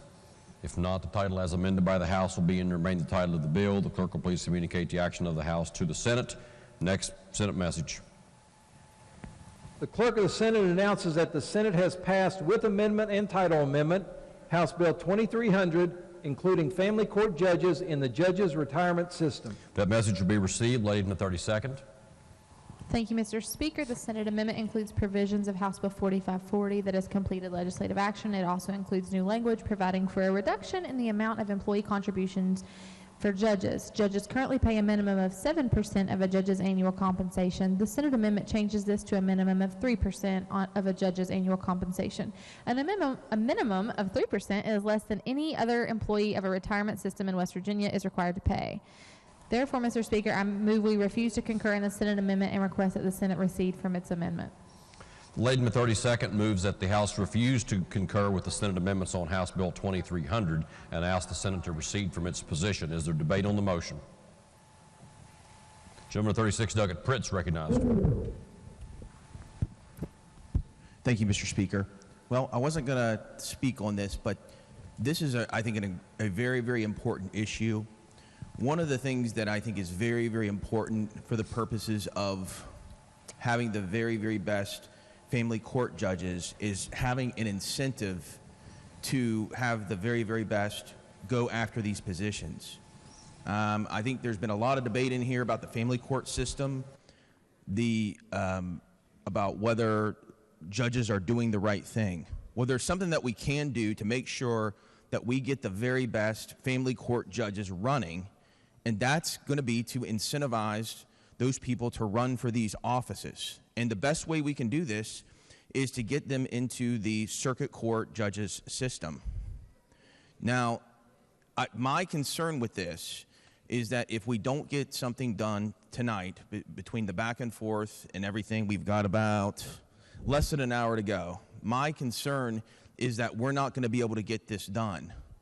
And if we don't get this done, I think there's a very, very real chance that nothing's going to happen on this issue. This is the most effective way we can improve the court system, in my opinion. The family court system is by just going along and conceding and doing what the Senate wants us to do here. I would urge that we go along with the Senate. Thank you, Mr. Speaker. The question again is on the motion by the lady from the 32nd that the House refuse to concur with the Senate amendments on House Bill 2300 and ask the Senate to recede. Is there debate on the motion? If not, those in favor of adoption of the motion will please say aye. Aye. Those opposed will please say no. The ayes appear to have it. Okay, the ayes have it. Chair declares the motion adopted. The clerk will please communicate the action of the House to the Senate. Next Senate message. The Clerk of the Senate announces that the Senate has passed with amendment and title amendment House Bill 3073 relating to the West Virginia Emergency School Food Act. Message to be received. Lady in the 49th. Thank you, Mr. Speaker. The Senate amendment made the provisions of the bill relating to a county board's actions permissive rather than mandatory and made changes to the language relating to the crisis response plan to make it consistent with the crisis response plan section of the code. Therefore, Mr. Speaker, I move the House concur with the Senate amendment and title amendment. The question is on the motion by the lady from the 49th. Is there debate on the motion? Is there debate on the motion? If not, those in favor of adoption of the lady's motion will please say aye. Those opposed will please say no. The ayes have it. Chair declares the motion adopted. The question now before the House is, shall the bill pass? Is there debate on the bill? If not, those in favor of passage of the bill will please vote aye. Those opposed will please vote no. The clerk will prepare the machine.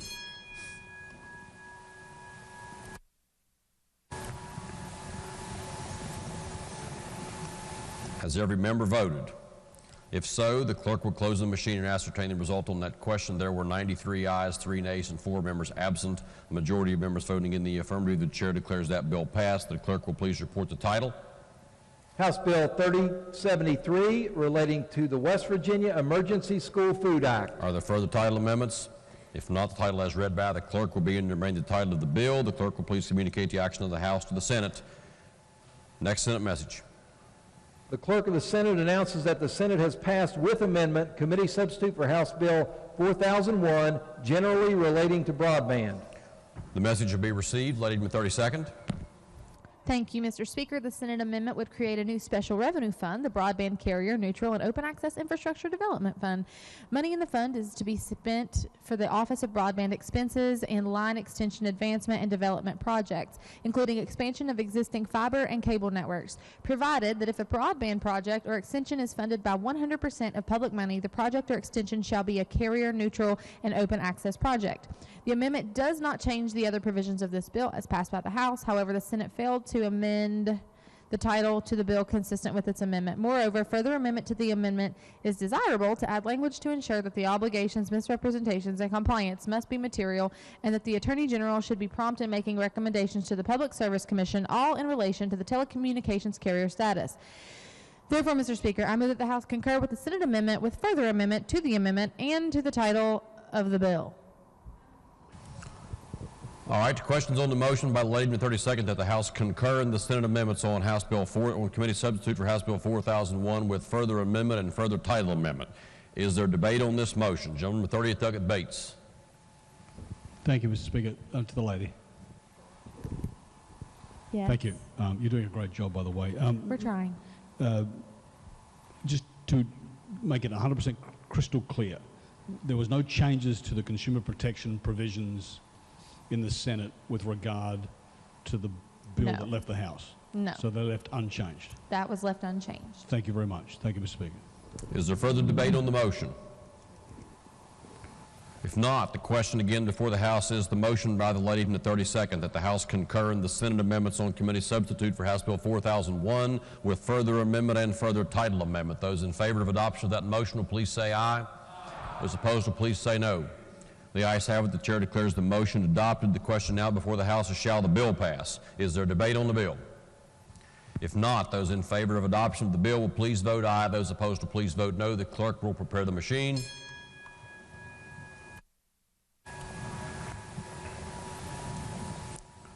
Has every member voted?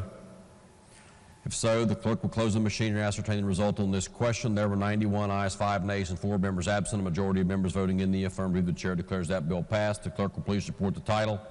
Committee substitute for House Bill 4001, generally relating to broadband. Are there further title amendments? If not, the title as amended by the House will be and remain the title of the bill. The clerk will please communicate the action of the House to the Senate. Next Senate message. The clerk of the Senate announces that the Senate has passed with amendment and title amendment committee substitute for House Bill 4012, prohibiting the showing of proof of a COVID-19 vaccination. That message will be received. Lady from the 49th. Thank you, Mr. Speaker. The amendment assigns Ladies and a gentlemen, new we're going to section switch of back over to the Senate as the tribute to Senator Seipold wraps up. Respected Senator from Preston. We've had some great times together. We've done a lot of four-wheeling in Boone County, and we get together when we go up toward the Oakland, Maryland or something. I'd always call him up and say, let's get together. And he is an incredible, meticulous senator. He's going to leave a huge mark here for decades, years to come. It's been a real pleasure serving with you and getting to know you a little bit outside of the chambers. And you, everything that's been said here, I would echo. Incredible integrity and passion for West Virginia and the people you serve.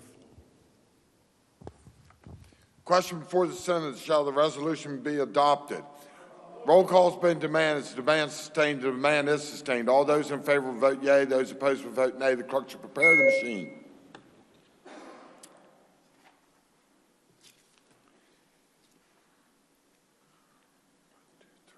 Has every member voted? Has every member voted? If so, the clerk close the machine and ascertain the results. On this question, 31 yeas, 0 nays, 3 absent, not voting. More than a majority of those present and voting having voted in the affirmative, I declare the resolution adopted.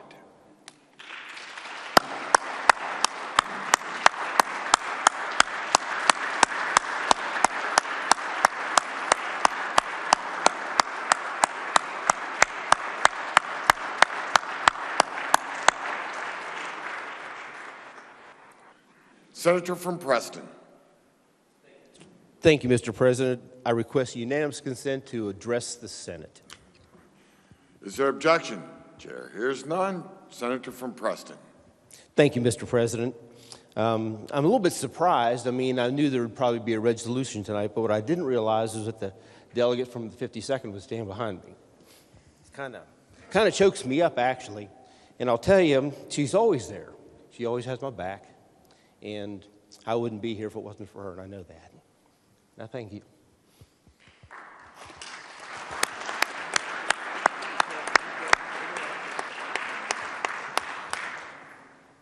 I have actually some prepared remarks, things I jotted down, but I'm not going to talk about any of those. If we have time after business tonight, maybe I'll request the chance to speak to the Senate one more time. But I just wanted to make sure that everyone knew that I love you very much, and this is family. This is really more than family, and God bless you all.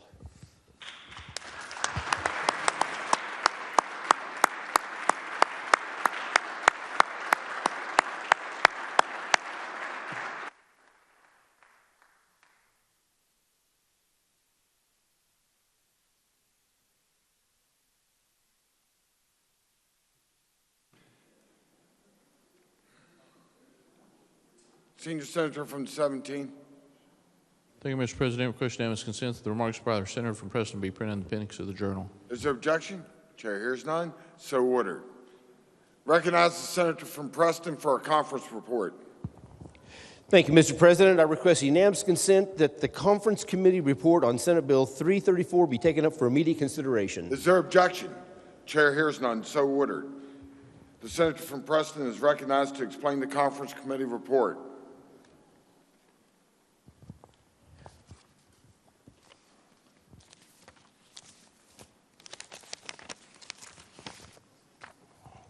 Thank you, Mr. President. Your Committee of Conference on disagreeing votes of the two houses as to the amendment of the House to engross committee substitute for Senate Bill 334 having met after full and free conference have agreed to recommend and do recommend that their respective houses as follows. The amendment by the House reduced fees in several of the Chapter 30 boards, which was the source of the disagreement, and we decided to leave everything in place except for the auctioneers, and we reduced that down from $200 to $100. I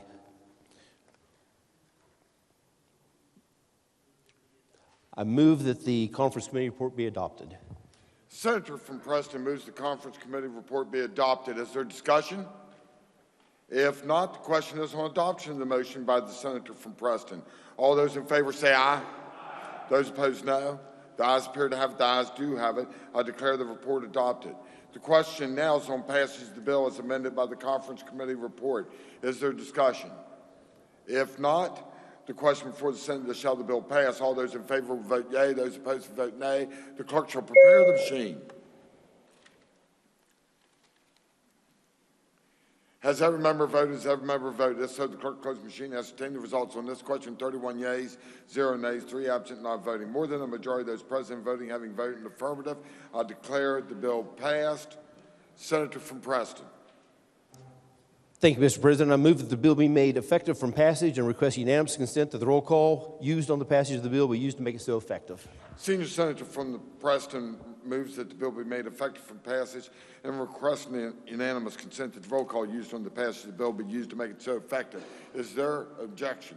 Chair hears none. On this question, 31 yeas, 0 nays, 3 absent, not voting. More than 2/3 of those elected to the Senate having voted in the affirmative, I declare the bill effective from passage. The clerk will communicate the actions of the, the clerk will communicate the action of the Senate to the House. Clerk has a message from the House.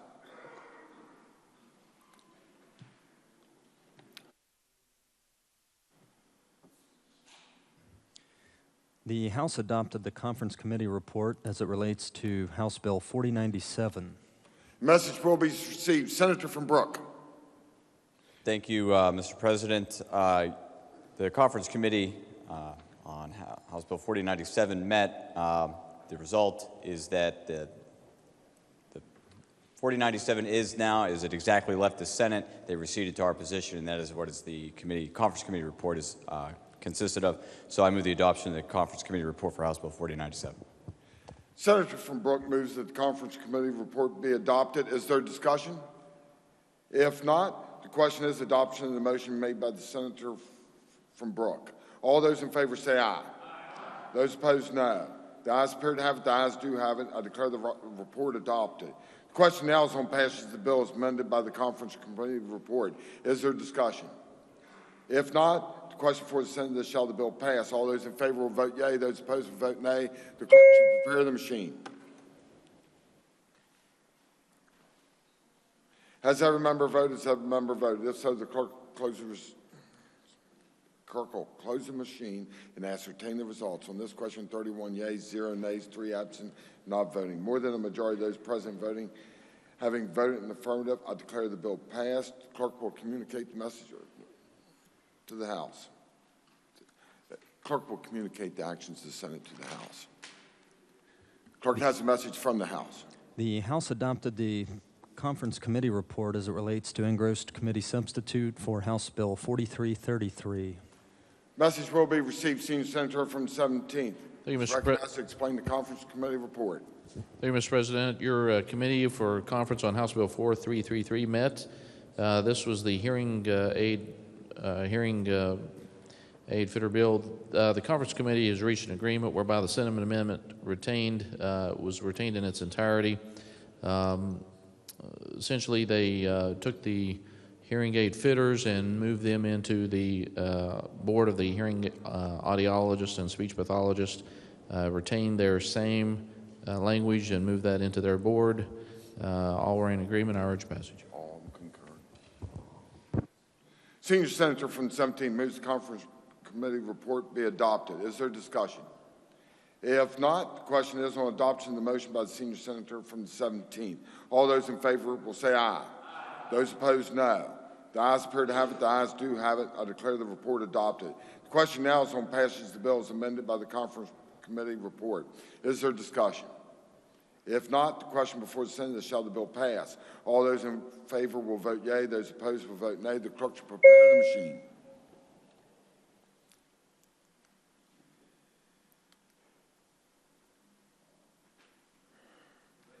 Has everybody voted? Has everybody voted?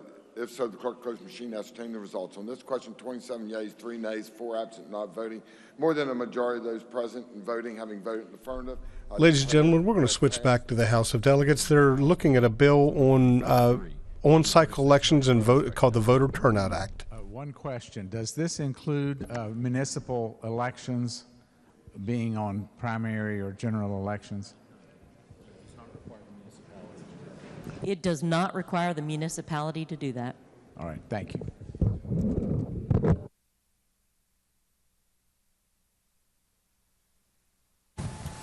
Question again is on the motion by the lady from the 49th that the House concur in the Senate amendment and title amendment on committee substitute for House Bill 4353. Is there further debate on the motion? If not, those in favor of adoption of the motion will please say aye. Those opposed will please say no. The ayes have it. The chair declares the motion adopted. The question now before the House is, shall the bill pass? Is there debate on the bill? Is there debate on the bill? If not, those in favor of passage of the bill will vote aye. Those opposed will vote no. The clerk will prepare the machine.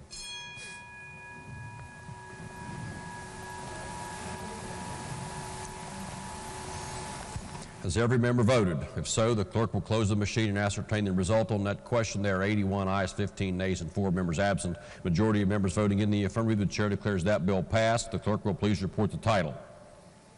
Committee substitute for House Bill 4353 relating to on-cycle elections, Voter Turnout Act. Are there further title amendments? If not, the title as amended by the House will be and remain the title of the bill. The clerk will please communicate the action of the House to the Senate. Clerk has the availability of a conference committee report. Gentleman to 15th, Douglas Foster, to present the report. Thank you, Mr. Speaker. Your conference committee report, the two chambers having met, report back with minor change. The Senate receded from pretty much everything in the bill and accepted on House Bill 334. Senate Bill 334, and they receded from their position and adopted the House position, all except for one issue. This is the miscellaneous rules bundle. Adopted the House position except for the auctioneers, where the House had at $60 on the auctioneers for their licensing, and the Senate had $200. We went to $100 on the auctioneer's license, and everything else is the House position. The question now before the House is the adoption of the conference committee report. Is there debate on the conference committee report? Lady from the 51st, Doug Fleshauer. Thank you, Mr. Speaker. I just wanted to clarify. This bill was provided, copies were provided to members before 8 o'clock. Just want to clarify that. Pursuant to the rule. This report was presented to the House at 5:57 p.m. today. Okay, thank you. The question again is on the motion by the gentleman from the 15th that the conference committee report be adopted. Is there debate on the motion? If not, those in favor of adoption of the conference committee report will please say aye. Those opposed will please say no. The ayes have it. Chair declares the conference committee report adopted. The question now before the House is, shall the bill pass? Is there debate on the bill? Is there debate on the bill? If not, the question is on the passage of Senate Bill 334. Those in favor of passage of the bill will vote aye. Those opposed will vote no. The clerk will prepare the machine.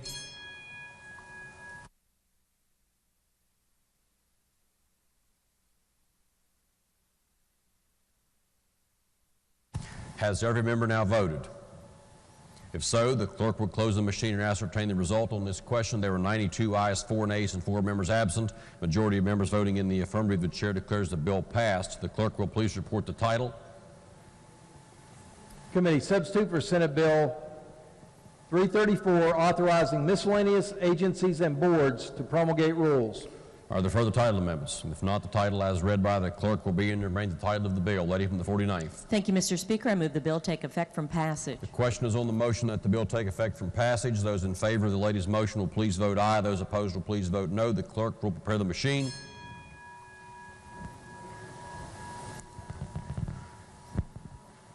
Has every member voted? If so, the clerk will close the machine and ascertain the result on that question. There were 90 ayes, 5 nays, and 5 members absent.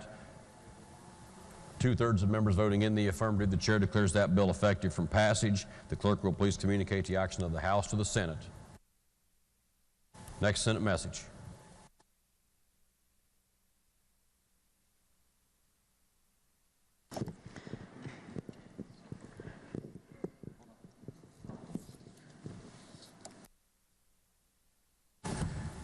If there's no objection, we'll return to further consideration of committee substitute for House Bill 4111 for the purposes of a title amendment. Thank you, Mr. Speaker. I move House Bill number 411. We concur with the Senate title amendment.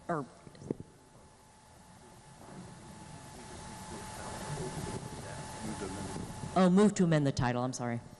Yeah, clerk has a title amendment. Those in favor of adoption of the motion by the lady from the 49th that the title amendment be adopted will please say aye. Those opposed will please say no. The ayes have it. Chair declares the title amendment adopted. The clerk will please communicate the action of the House to the Senate on committee substitute for House Bill 4111 to the Senate. Now, clerk will please report the next Senate message. The clerk of the Senate announces that the Senate has passed with amendment and title amendment committee substitute for House Bill 4408 relating to contracts for construction of recreational facilities in state parks and forests. Message will be received. Lady from the 49th. Thank you, Mr. Speaker. The Senate amendment reduced the number of years a contract may be from 50 years to 40 years. It exempted Watauga State Park because of its national designation for night viewing and added a public hearing requirement with notice of such hearing through a legal ad. Therefore, Mr. Speaker, I move the House concur in the Senate amendment and title amendment.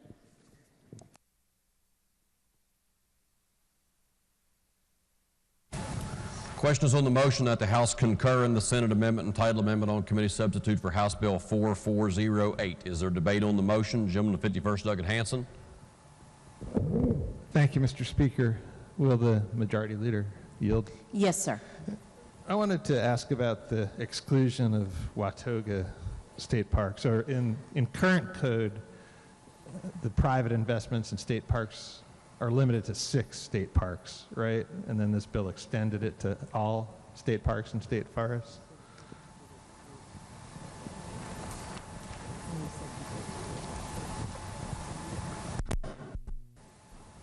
I think you are correct. But Watauga was exempted because of the national designation for night viewing.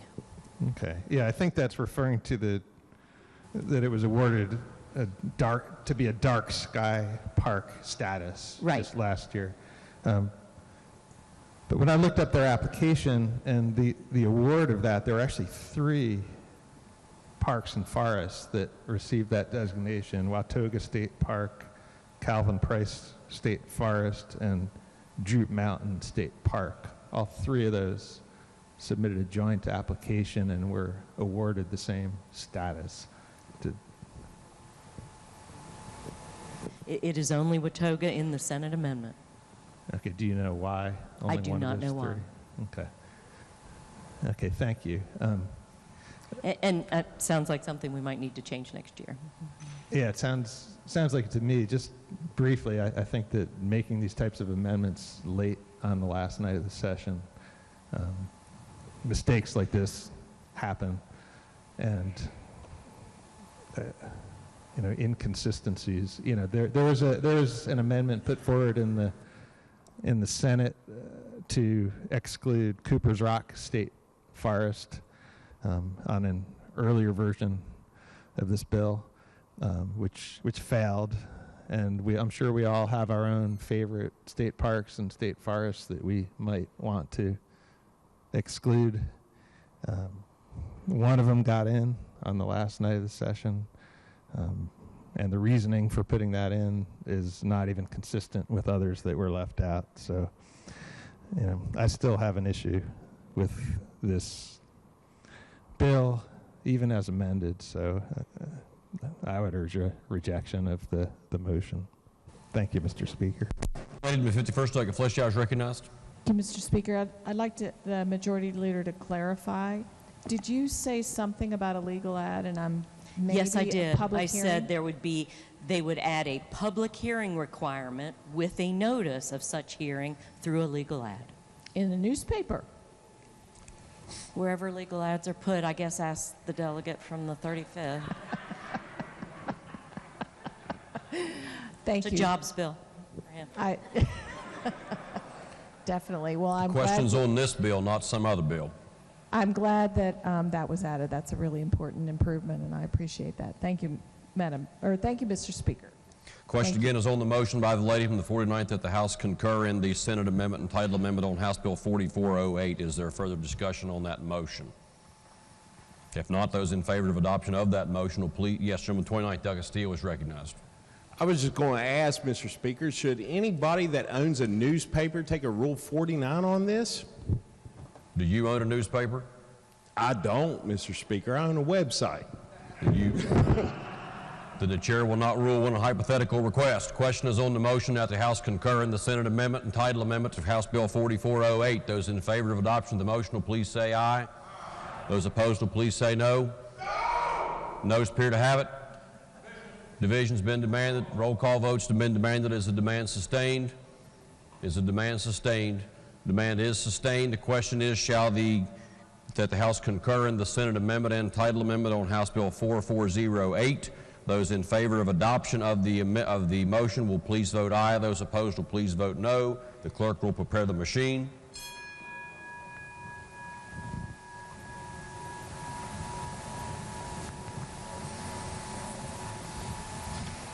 Has every member now voted? If so, the clerk will close the machine and ascertain the result. On that question, there are 73 ayes, 24 nays, and 3 members absent. Majority of members voting in the affirmative. The chair declares the motion adopted. The question now before the House is, shall the bill pass? Is there debate on the bill as amended?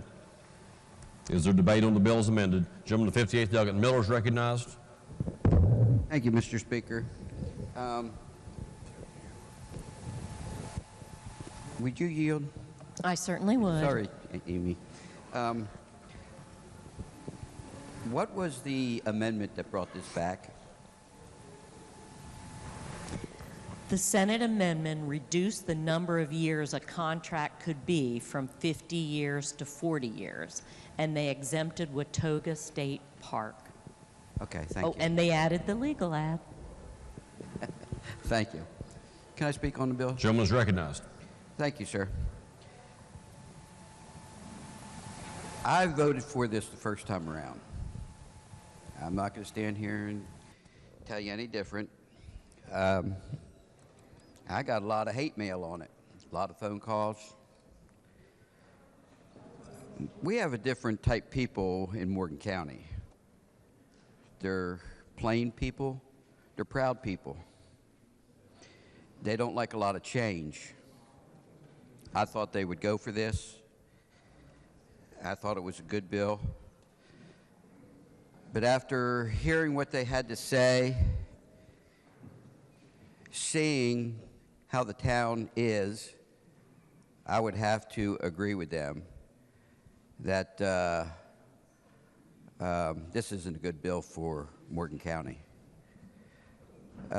When you go down the street, it doesn't matter whether it's Main Street or back street or something, a lot of people just stop and talk, roll down the window and talk. It seems crazy, but it happens. I understand how everybody feels about, you know, coming in and putting up the cabins out there at the park and things. And they do need them out there, but I don't think they need them that bad. They can do that on their own, I believe. I know. The House will be in order. Gentleman 58th has the floor. Thank you, Mr. Speaker. I know that the final decision comes down to the park and the head of the DNR, but I'm going to have to be a no on this, and I hope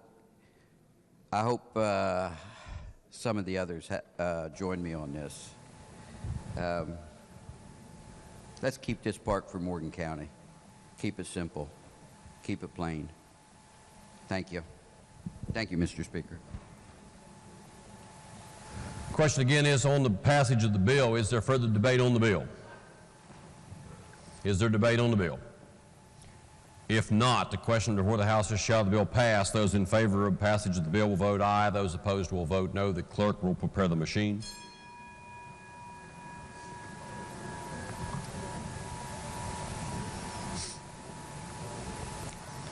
Has every member voted? If so, the clerk will close the machine and ascertain the result on this question. There are 68 ayes, 29 nays, and 3 members absent. A majority of members voting in the affirmative. The chair declares that bill passed. The clerk will please report the title. Committee substitute for House Bill 4408, relating to contracts for construction of recreational facilities in state parks and forests. Are there further title amendments? If not, the title as read by the clerk will be and remain the title of the bill. The clerk will please communicate the action of the House to the Senate. Lady from the 49th. Thank you, Mr. Speaker. I move the bill take effect from passage. The question is on the motion by the lady from the 49th that committee substitute for House Bill 4408 be made effective from passage. Those in favor of the lady's motion will vote aye. Those opposed will vote no. The clerk will prepare the machine.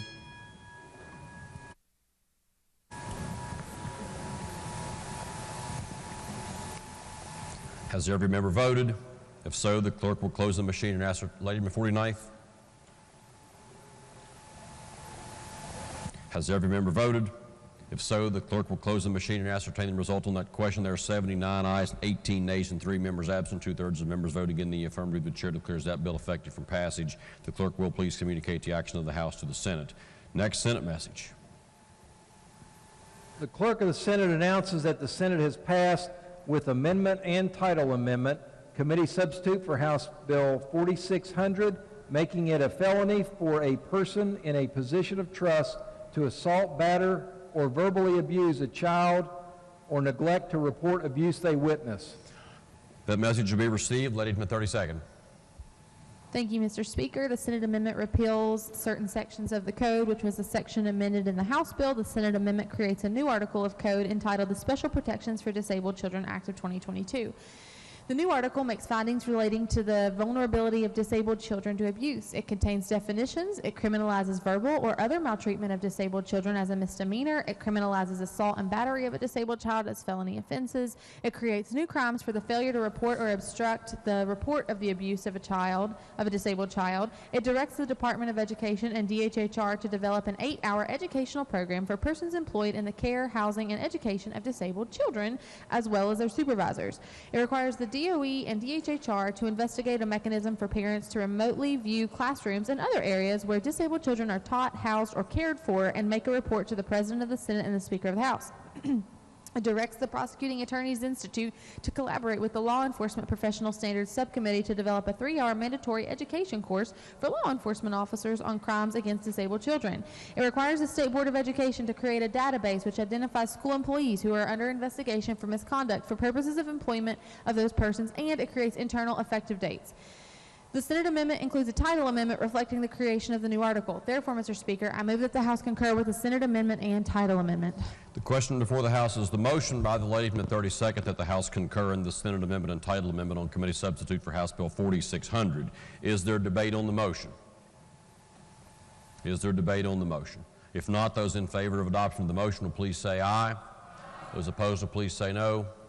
The ayes have it. The chair declares the motion adopted. The question now before the House is, shall the bill pass? Is there debate on the bill? Is there debate on the bill? If not, those in favor of passage of the bill will vote aye. Those opposed will vote no. The clerk will prepare the machine.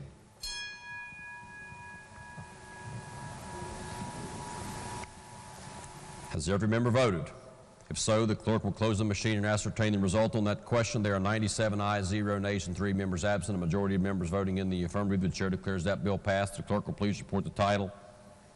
Committee substitute for House Bill 4600, making it a felony for a person in a position of trust to assault, batter, or verbally abuse a child or neglect to report abuse they witness. Are there further title amendments? If not, the title as read by the clerk will be and remain the title of the bill. The clerk will please communicate the action of the House to the Senate. Ladies and gentlemen, we're going to break in for just a second. I wanted to speak to our health reporter, June Leffler, again. Just recently, the House Bill 4012 was passed. Can you tell us a little bit about that? It's relevant to showing vaccine cards for COVID-19. Can you tell us a little bit about that bill? Sure. So it's going back to one of the chambers for concurrence. So assuming that they approve it, yes, this would prohibit vaccine requirements in certain settings. So this bill would prohibit a state agency or a local agency to require anybody show proof of COVID vaccination just to enter the DMV or, go to court. This would be the same for hospitals. So you wouldn't have to have a COVID vaccine to get into a hospital. And in both of these circumstances, basically, there's no institution that is requiring this at the moment. Well, that was my next question. Most of those mask mandates have been dropped, so I'm not entirely sure the point of this bill at this point, but. Sure. Yeah. So this has to do with vaccine requirements, and you don't need to have a vaccine to go to the hospital. They will take care of you. You don't need a vaccine to go pay your court fines. They will gladly take those from you as well.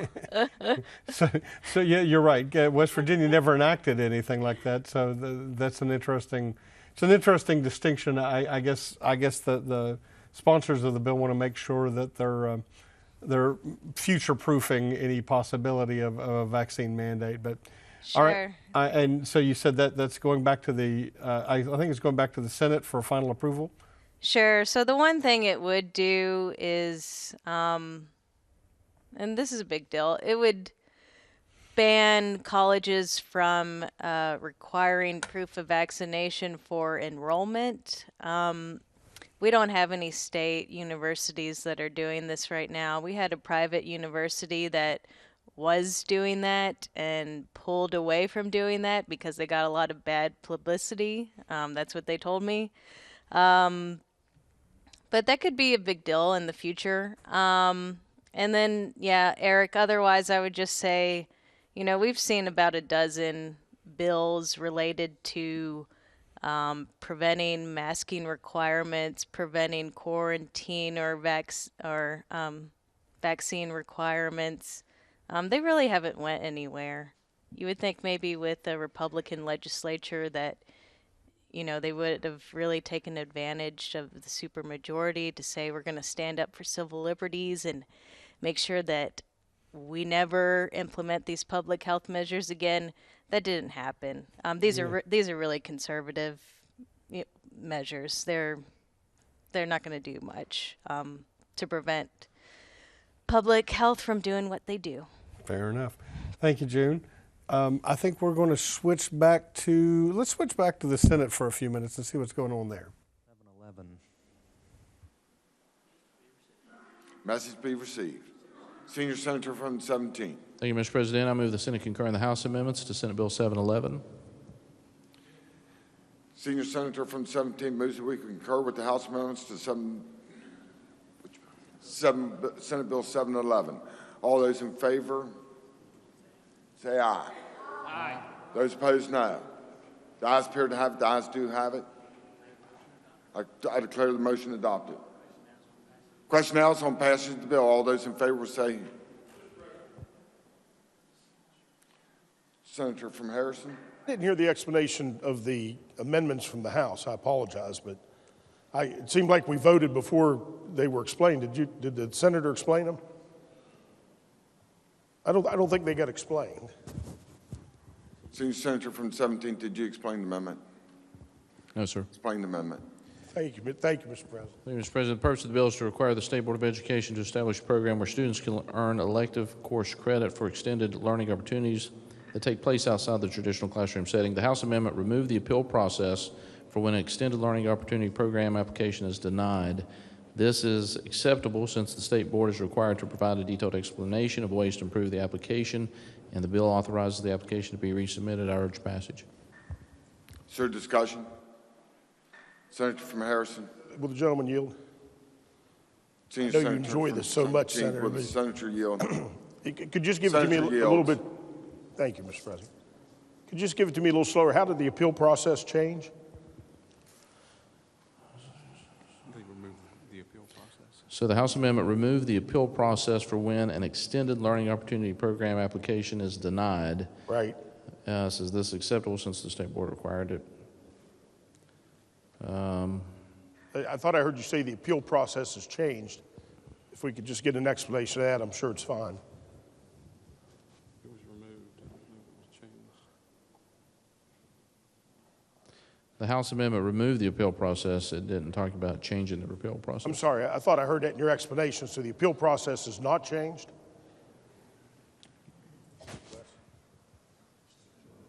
What's that? It was removed. It appears the appeal process has been removed, Senator. That's correct. That's a pretty big change. I'm sorry, I'm laughing because that's a pretty big change. I mean, if they remove the appeal process, there's no longer an appeal process in the bill we're about to pass.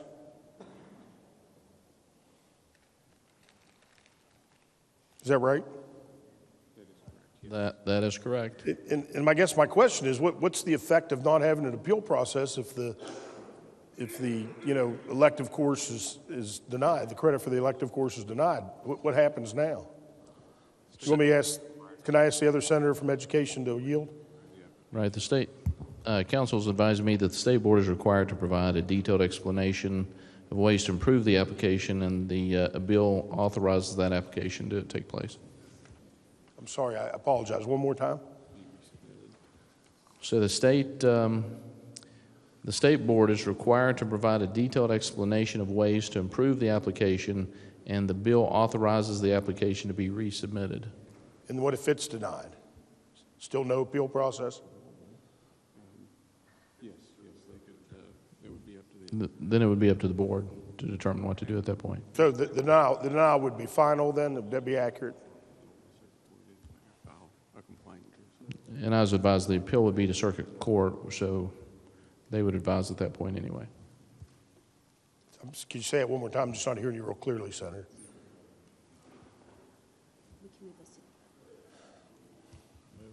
Senior Senator from the 17th for a motion. Thank you, Mr. President. Our question now is consent that Senate Bill 711 be referred to the foot of bills on miscellaneous business. Is there objection? Chair hears none. So ordered. The House amended the Senate amendments as it relates to engrossed committee substitute for House Bill 4001. Message will be received, Senior Senator from the 17th. Thank you, Mr. President. I move the Senate concur in the House amendment to the Senate amendment. Senior Senator from the 17th moves the Senate concur in the House amendments to Senate amendments to House Bill 4011. Is there discussion? Senior Senator from the 17th. Thank you, Mr. President. The House amendment simply adds a requirement of a finding of material misrepresentation and noncompliance when finding that an electronic telecommunications carrier has so misrepresented or failed to comply with its certification or duty. Otherwise, that was the only other. Otherwise, there was an amendment to the title. I urge a passage. Further discussion? If not, the question for the Senate is the Senate concur in the House amendments to the Senate amendments to House Bill 4011. All those in favor say aye. Those opposed, no. The ayes appear to have it. The ayes do have it. I declare the motion adopted. The question now is on passage of the bill as amended. All those in favor will vote yea. Those opposed will vote nay. The clerk will prepare the machine.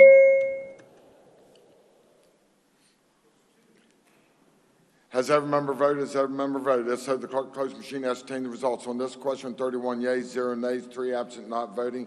More than a majority of those present voting having voted in the affirmative, I declare the bill passed. The clerk has the title amendment. Communicate. The clerk will communicate the action to the Senate and the House. The House rejected the Senate amendments and asked the Senate to recede therefrom as it relates to engrossed House Bill 2300. Message will be received. Senior Senator from 17. Thank you, Mr. President. I move the Senate recede from its position and accept the House position. Senior Senator from 17 moves the Senate recede from its amendments to House Bill 2300. Is there discussion? Senior Senator from 17. Thank you, Mr. President. The purpose of the bill is to allow family court judges to join the Tier 2 judges pension system. The Senate amendment inadvertently reduced judges' contributions to the lowest of all state employees.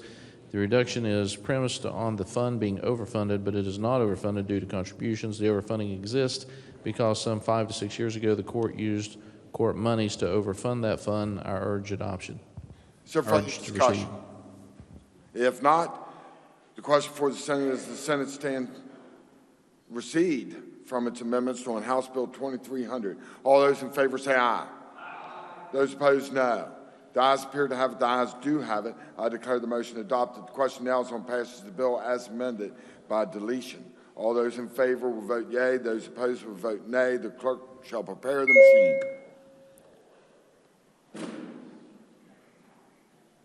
Has every member voted? Has every member voted? If so, the clerk close the machine and ascertain the results. On this question, 29 yeas, 2 nays, 3 absent, not voting. More than a majority of those present voting having voted in the affirmative, I declare the bill passed.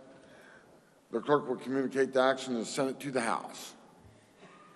The House changed the effective date as it relates to engrossed committee substitute for House Bill 4012. Message be received, Senior Senator from 17. Thank you, Mr. President. I move the Senate concur in the changed effective date.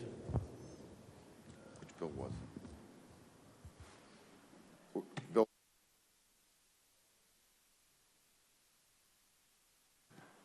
turnaround, it wasn't there. Senior Senator from the 17th moves the Senate concur and the House changed effective date for House Bill 4012. Is there discussion? If not, the question before the Senate concur in the House effective date for 4012. All those in favor say aye. Those opposed, no. The ayes appear to have it. The ayes do have it. I declare the motion adopted. Senior Senator from the 17th.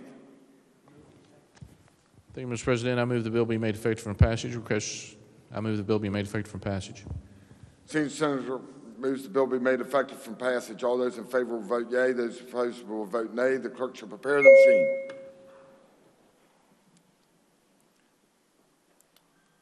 Has every member voted? Has every member voted? If so, the clerk close the machine and ascertain the results. On this question, 23 yeas, 8 nays, 3 absent not voting. More than 2/3 of those elected to the Senate having voted in the affirmative, I declare the bill effective from passage. The clerk will communicate the action and send it to the House. The House amended the Senate amendments as it relates to engrossed committee substitute for House Bill 4688. The message will be received, Senior Senator from the 17th. Thank you, Mr. President. I move the Senate concur with the House title amendment. Senior Senator from the 17th moves the Senate concur in the House amendments to the Senate amendments to House. Ladies and gentlemen, we're going to switch back over to the House now that the Senate has just finished up Senate Bill 412, or House Bill 412 that we just discussed with the reporter. There's a good discussion going on in the House of Delegates. Constitutional provision that forbids this.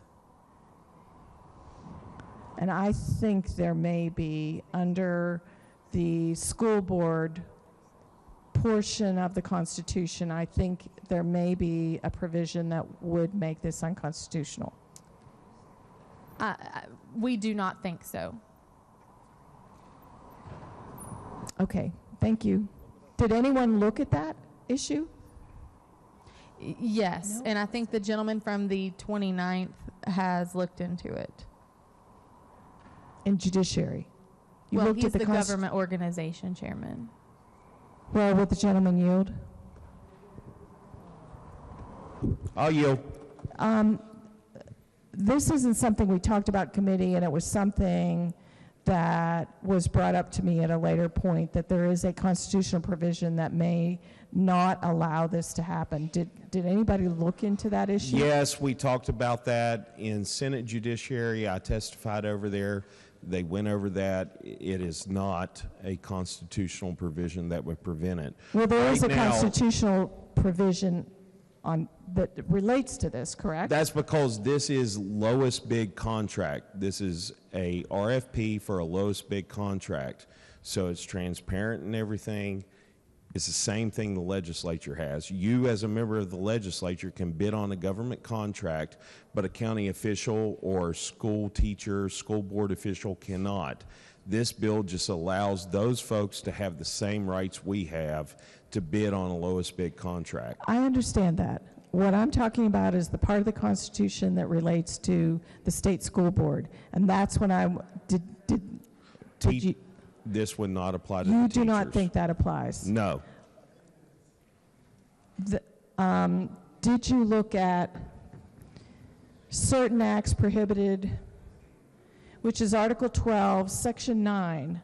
No person connected with the free school system, the state, or with any educational institution of any name or grade under state control shall be interested in the sale, proceeds, or profits of any book or other thing used or to be used therein under such penalties as may be prescribed by law, provided that nothing herein shall be construed to apply to any work written or thing invented by such person. Was that discussed in the Senate, that particular provision? Because I don't know if that was particularly discussed in committee. It was discussed, and this bill is broad enough to apply to things that do not involve books or other supplies, as is mentioned in the Constitution, and teachers could provide other products as they have contracts for or they're selling contracts for that would not apply to this. Well, this says, or any other thing used.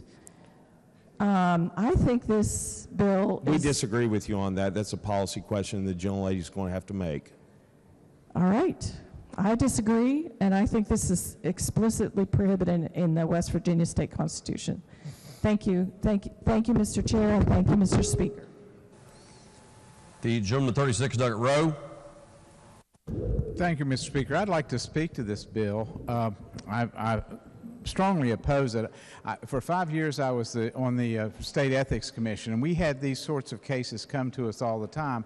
And the government body, if there's a person who has a conflict, they can just not vote and announce what the conflict is, and everybody goes along and it's okay. But what this bill does is it lets the people who are, say, teachers or principals actually specify what the good is, what the goods are that they want to purchase, and then the person who has specified what should be bid then gets to bid on it. Now, this creates a conflict of interest that we haven't seen. I mean, I'm really surprised at the bill. I think it's a big mistake if we allow this.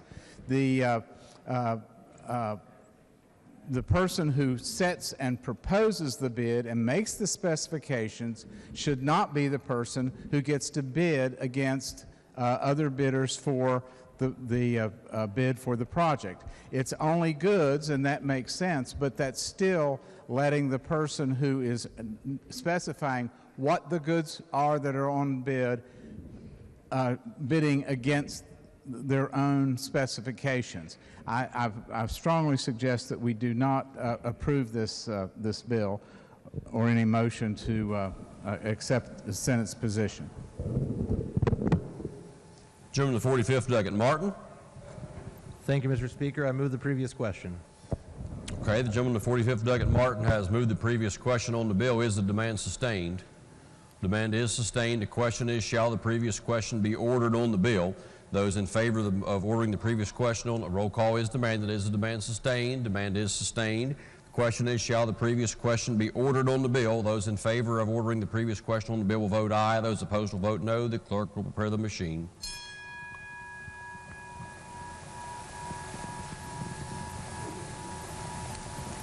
Has every member voted?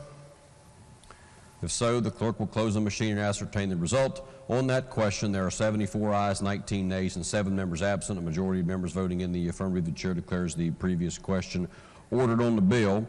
The question now before the House is, shall the bill pass? Those in favor of passage of the bill will vote aye. Those opposed will vote no. The clerk will prepare the machine.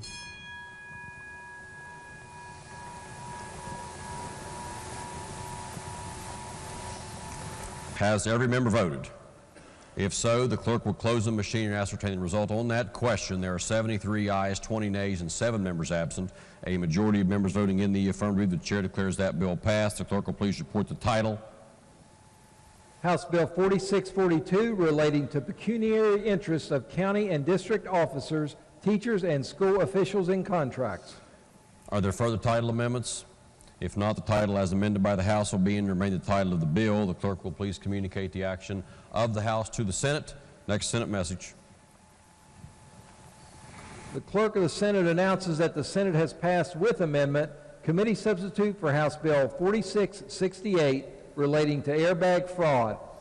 Message to be received. Lady from the 49th. Thank you, Mr. Speaker. The Senate amendment retains the substance of the House bill, but it adds 3 exemptions. An individual who disables the airbag in a passenger vehicle owned by a person and used exclusively for personal use. An individual who renders assistance in disabling an airbag. An individual who sells such a vehicle if the individual discloses in writing to the buyer that the airbag is disabled. The Senate amendment does not harm the original purpose of the bill. Therefore, Mr. Speaker, I move the House concur with the Senate amendment.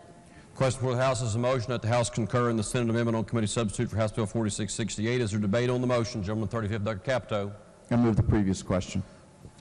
Previous question has been ordered on the bill. Is there on the motion? Is the demand sustained? Demand is sustained. Those in favor of ordering the previous question on the motion will please say aye.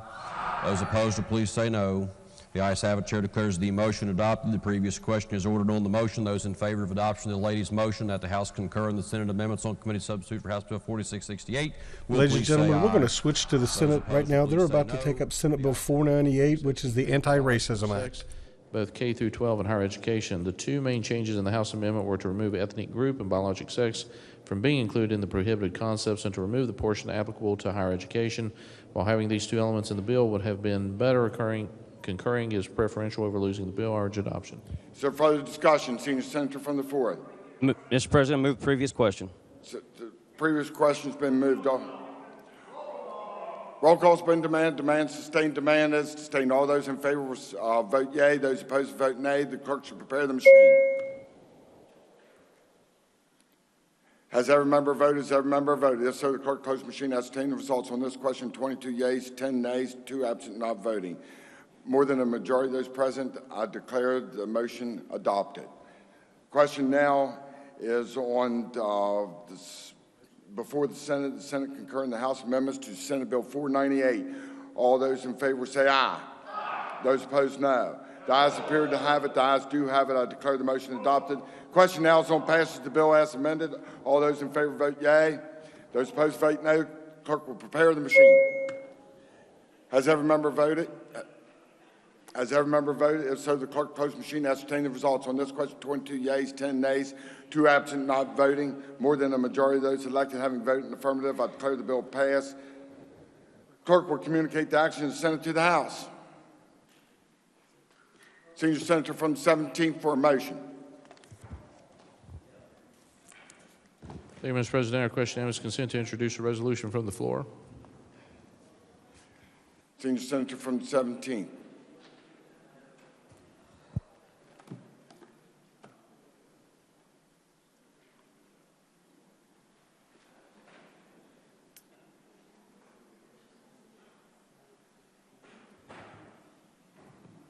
Senate Resolution 61, notifying the House of Delegates that the Senate is ready to adjourn sine die.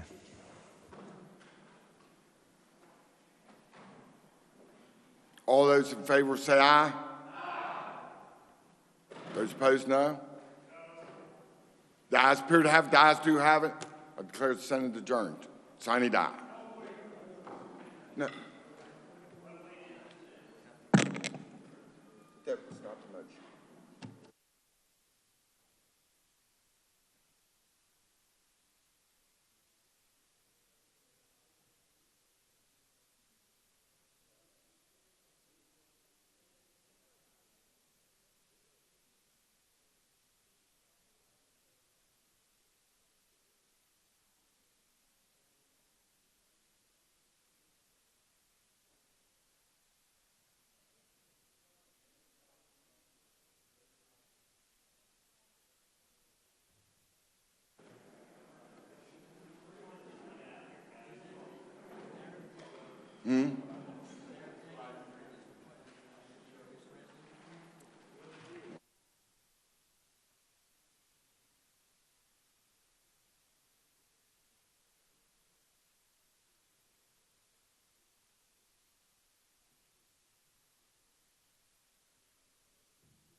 Well, I know that.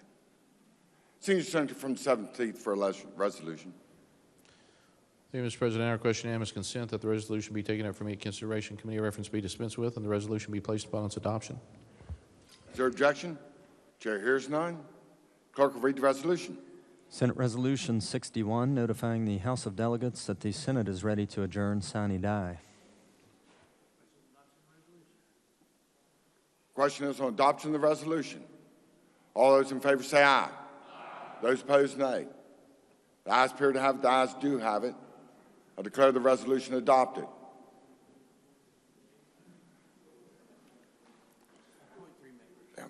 I appoint the senators from Summer, the senators from Wyoming, and the senator from Marion. Senior Senator from the 17th. Then our question is consent to introduce a resolution from the floor. Is there objection? Chair hears none. Clerk will read the resolution. Senate Resolution 62, notifying the governor that the Senate is ready to adjourn, sine die. Senior Senator from 17. Thank you, Mr. President. Our question is consent that the resolution be taken up for immediate consideration, committee reference be dispensed with, and the resolution be placed upon its adoption. Is there objection? Chair hears none. The question is on adoption of the resolution. All those in favor say aye. Those opposed, no. The ayes appear to have it. The ayes do have it. I declare the resolution adopted. The chair appoints the senator from Marshall, the senator from Tucker, and the senator from Ohio. Senior senator from the 17th for a motion. Thank you, Mr. President. I move the Senate stand adjourned, sine die. Senior senator from the 17th moves that we stand adjourned, sine die. All those in favor say aye. Those opposed, no. The ayes appear to have it. The ayes do have it. Senate adjourned, sine die.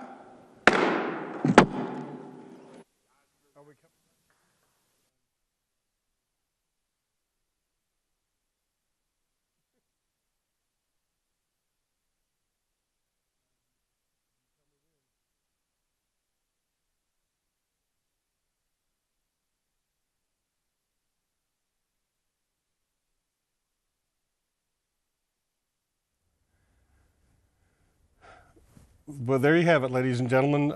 Both chambers have now wrapped up sine die, which means they're done for the 60-day session. They went right down to the wire, passing legislation right to the last minute. But thank you for joining us for the legislature today, the final hours. If you saw it just at the last moment, Senate Bill 468, the Unborn Child with Down Syndrome Act did pass, as well as the legislation for the anti-racism bill that also has passed and has moved on through the system. I hope you join us in our regular radio shows, West Virginia Morning, and our afternoon broadcasts of During All Things Considered, where we will continue to wrap up stories from the legislative session and continue to cover West Virginia and tell West Virginia's story.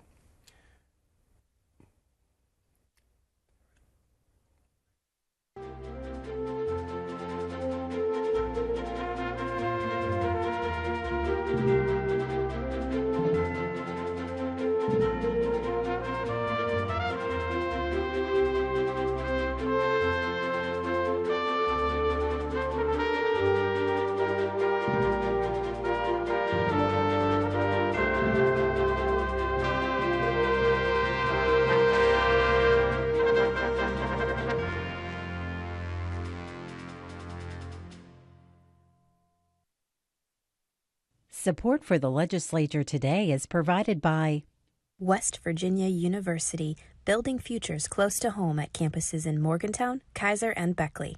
Information at wvu.edu. Segra, providing fiber-based communication solutions. Segra, freedom to grow. More information at segra.com.